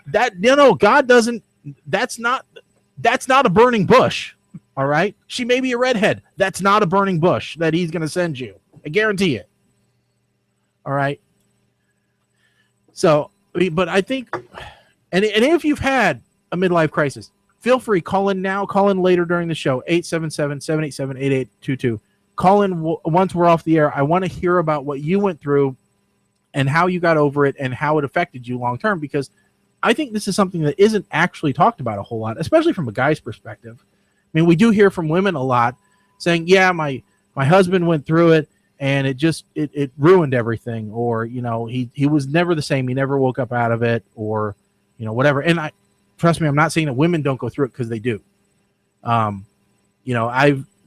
can Google Shaggy, PTR Shaggy, and find some blog postings from the time that my wife was going through this, and the emotions were all over the place. In fact, there's one blog posting that says, aliens have abducted my wife and replaced her, and they can keep her.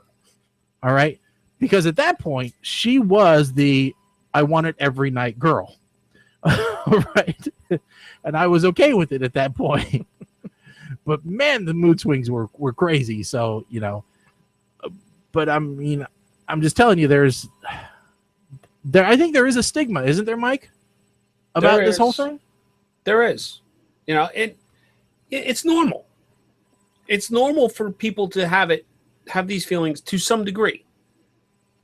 Yeah, but and I like you said, it's how you choose to deal with it. Yeah.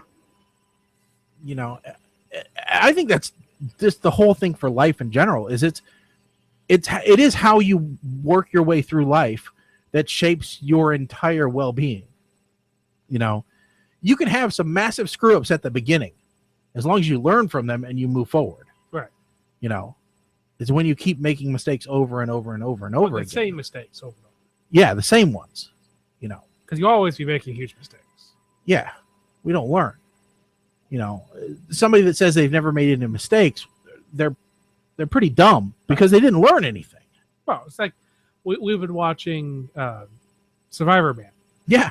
And there was that one where he almost went off the side of a cliff. Yeah. Yeah. And he comes up and he goes, well, that was really dumb.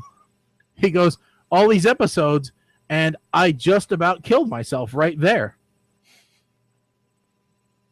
He goes, they would have picked up the camera and seen me be a supreme idiot. Yes. You know?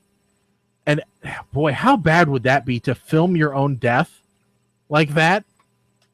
And then knowing that the safety crew isn't going to come and, you know, at least look for you, because I think he does nightly check-ins. Yes. But, you know, at least know that that's not going to start, and they don't really know where he's at all the time. Right. You know? I mean, that's just, man. And now I've caught myself every time I get a bottle of water or I'm out in the garage, especially like this weekend, I was cleaning out the garage, unburying my DJ box. And so I was getting hot and I was starting to sweat. And since I've been rewatching Survivor Man, it's caught in my head. I'm like, you sweat, you die. Because as he says it like 3 or 4 times every episode. It's just ridiculous. I'm in the garage by myself going, sweat, you die. You know, it's funny too, because today, normally I was going to therapy like on my lunch hour. So I was only doing an hour and we weren't doing like a full routine. She was giving me homework in addition to my exercises at home. Well, I started going later. Like I'll leave work early so I don't have to rush to come back to work. Yeah. And today I'm getting to the point near the end of my therapy session where I'm like, son of a bitch, I'm actually starting to sweat a little bit here. What's going on?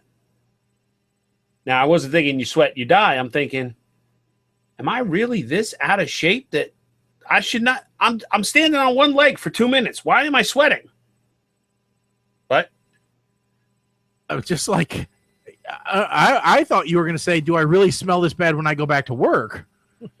No, but yeah, I'll tell you what, when I got done, I had physical therapy for my back and neck, and I was amazed at how, you know, not doing anything, just like you said, standing on one leg, or in my case, it was sitting at the absolute correct posture, you know, for 5 minutes, you know, absolutely perfect posture. How painful that is when you've been doing it wrong your whole life. You know, I'm like, oh God, this hurts so bad. And she's like, that's because you're not used to doing it. And yeah, it's just, or for mine, it was pushing my head against my hand as hard as I could, and then the other side as hard as I could. Well, look, just to strengthen the muscles along the back. And here's the thing, like I'll look around and see what some of these other people are in there doing, like for therapy, and I got it easy. Yeah, I saw guys with pins in their legs on the like the pummel bars, learning to walk again. Yeah. All right. So, and I'm like sitting in this chair so bad. Yeah, it's crazy. Have I talked about my new desk at work? No. We can probably get pretty close to finishing up. So they have decided that they're going to there's a whole bunch of reorg going on where I work. Colin and I talked about it a little bit before the show. But they have decided that the entire office is going to embrace the Google work environment. Oh, no, not you too. So everyone must be collaborative. Collaboration. And so now what's crazy is the actual space that I physically work in is already collaborative. All right. I work in a section where we have 4 desks that all are within one giant cube. It's a 4-desk cube. Mm-hmm. And we collaborate all the time already.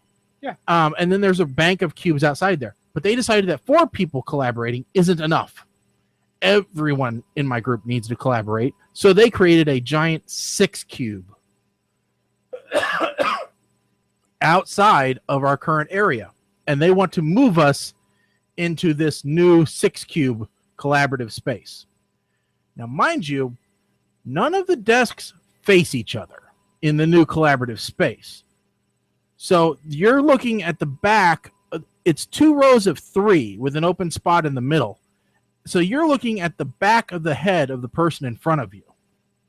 Now, granted, all the interior walls are short. The exterior walls are up. So you're kind of like in this little cell block. So it can work. You just got to turn your chair or whatever.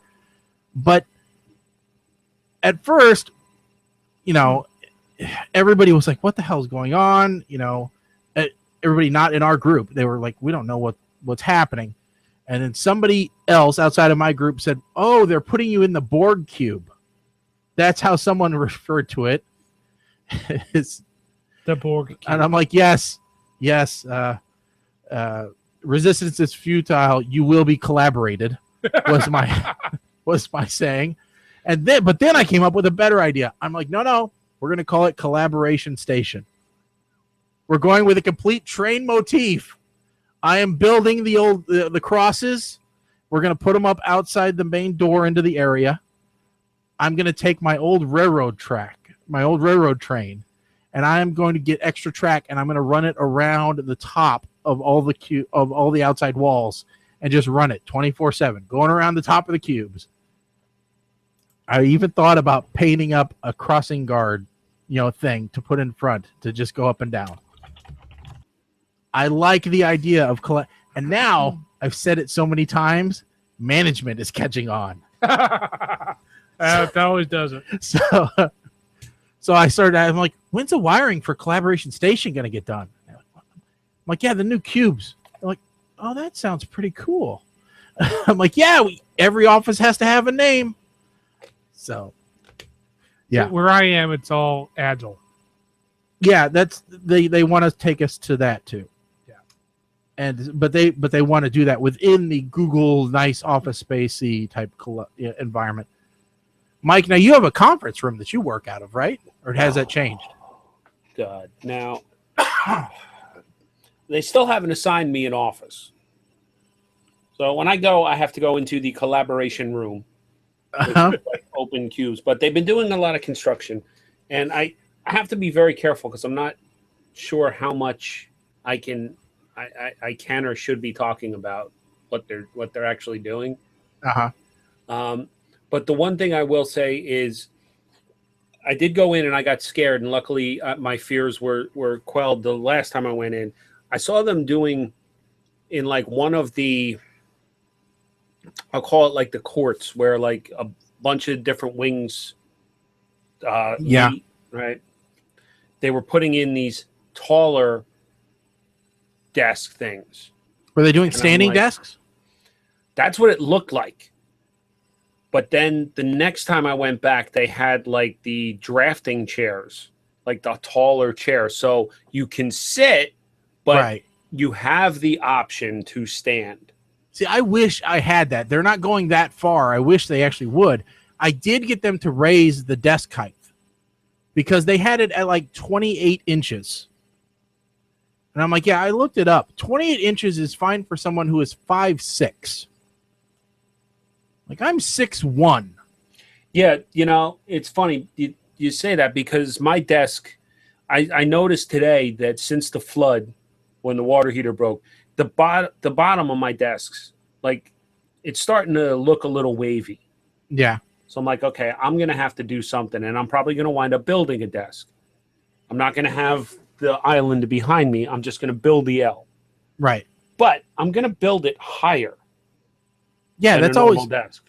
I mean, Colin and I, the surface Colin and I are on right now is higher than a standard desk. Yeah, it's good. And I like it at this height because I hate keyboard trays. Yes, I don't use keyboard trays. I have taken them off of every desk I think I've ever had at my place of employment.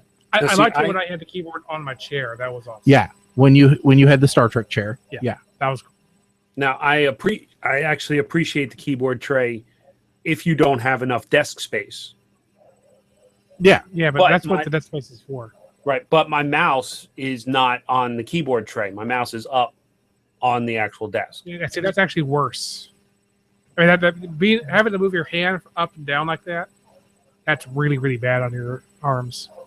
See, now back in the days of CRT, you're right. You didn't have the desk space because your monitor was 2 feet deep. Yes. All right. Yes. But now we have these things called LCDs. Yeah. You know. Now, I actually would like to try someday a standing desk. Several people at my office have them, and they either made their own and brought them into work, or they were able to find and modify existing desk furniture. Now, what I would like even more is a walking desk. That's why I have that there, and I'm really thinking about putting a board across there and loading some type of PC up on that monitor so that I can try it. And someone's home because the dogs are going crazy. Yep. So I was just reminded through all of the processors and the intertubes, it kind of sounds like Swedish chefs arguing. I want to hit one more thing because I saw this earlier this week. Before the Swedish Chef, did you see they killed off Animal? What? We didn't cover it. I saw that as a joke. I didn't see anything officially from Muppets. I thought it came from Muppet. I thought that it actually came from the Muppets. It was characters who died. Let's see here. Who's killing the Muppets? Blah, blah, blah, blah. Rock legend Animal dies at age 66. Tom Snopes is false. Okay, good. Because I was going to be really pissed.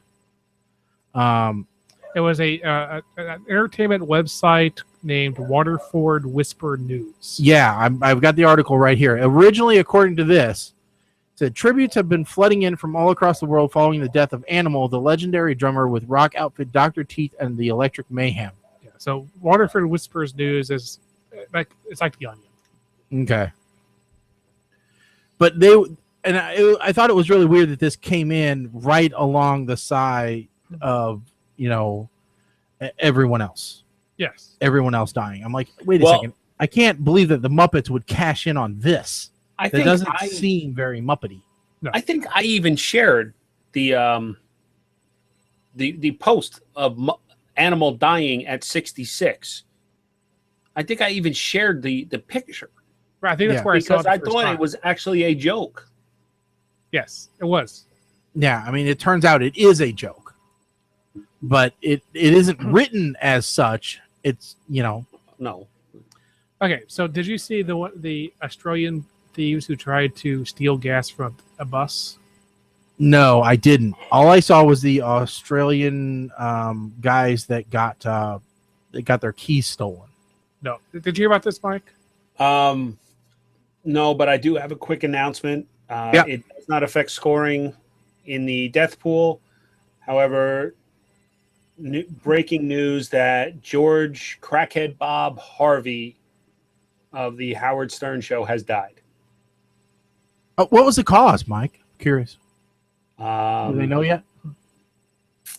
I don't see anything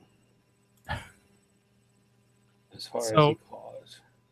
While you're looking it up, I'll say they tried to siphon gas, I guess diesel, out of a bus in Australia. Unfortunately, this was a bus used for long trips.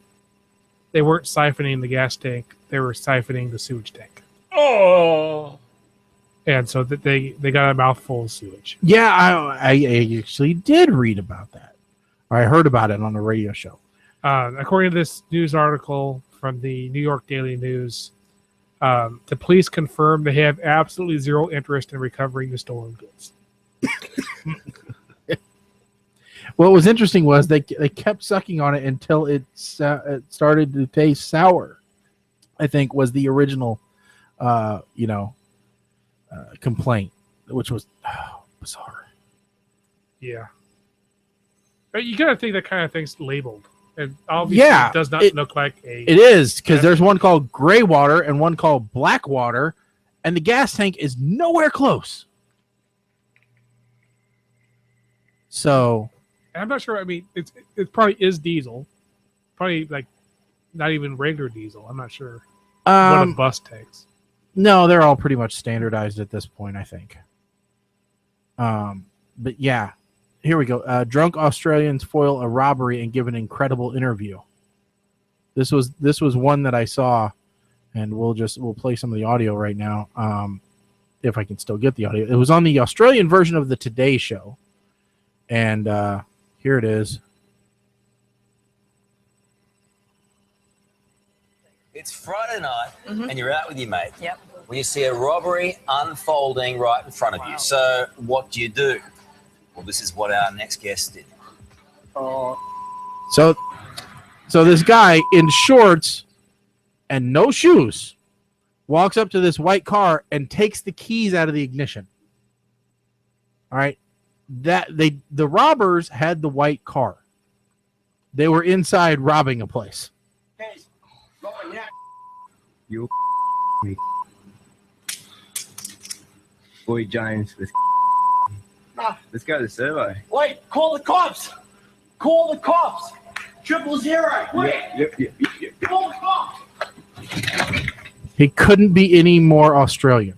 Yeah, we're talking Aussie legends right there. Shirtless and shoeless mates, James Ross Munro and Kane Wiblin snapped into gear, filming their heroic antics as they stopped an alleged getaway car and chased the culprits down the street. Now here is unfolded from there. There's no plan. It was just go with it and so it happened.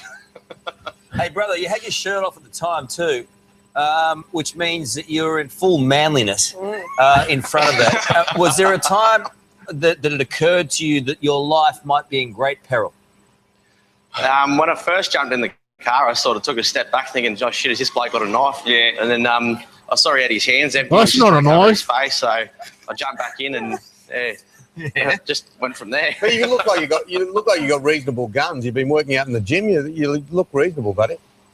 Mate, I don't go to the gym. I haven't been to the gym in years. The only gym I go to is Jim Beam. That's about it. So the news anchor was hitting on him basically, and they're in this like small engine repair shop that they're doing this interview from. I gotta say, it is safer to do that in Australia. Yeah, the United States, because the guy doesn't have a gun. Yeah, he doesn't have a gun, but he might have had a knife. This episode is going to be called PTR Radio King of Impressions. Oh, but yeah, no, these guys are funny. So yeah, I'll link that up on the site so you guys can take a look at the full video, along with the other video going around right now is the most pathetic snowy walk of shame. Mike, did you see that one? No, I did not. It's a woman in just a dress shirt, no pants, no shoes, walking home in a blizzard from a very interesting night before, evidently. Oh. No coat, no nothing. Very interesting evening for that woman, I think. Maybe the guy was so bad she didn't even want to ask him for a ride home or cab fare. I don't know. I have no idea how bad that had to have been. Or her. Hey, this is 2050. Okay. Could have been a her. I guess it could have been a her, but less chance that she would have just walked home in a snowstorm without much clothes on. I suppose it could happen, though. All right, folks. With that said, you've been listening to PTR Radio here on the fabulous Interweb. We hope you've enjoyed the show, because we sure have. Once again, to get in touch with the show anytime, check out our website, ptrradio.com. It has contact information for us, ways that you can download the show, be it the podcast, YouTube, whatever. And then also our 877 numbers there. Leave us a message. We'll play it on the air. We like to hear from you. You listeners are how we get our name out there and how we get, all this gigantic recognition and wonderful sponsorships that we get from all the various companies that help support the show. So make sure and get out there and support all the people that help make this wonderful show possible. With that said, we're going to be back in 2 weeks. So we'll be back on the 15th of February. So just after Valentine's Day. On President's Day. President's Day is when we'll be back. Hey, 4-day weekend for me. Awesome. So with that said, I'm Shaggy. I'm Colin. I'm Mike the 8 Man. Stick a fork in us, folks, because we are done. See you later.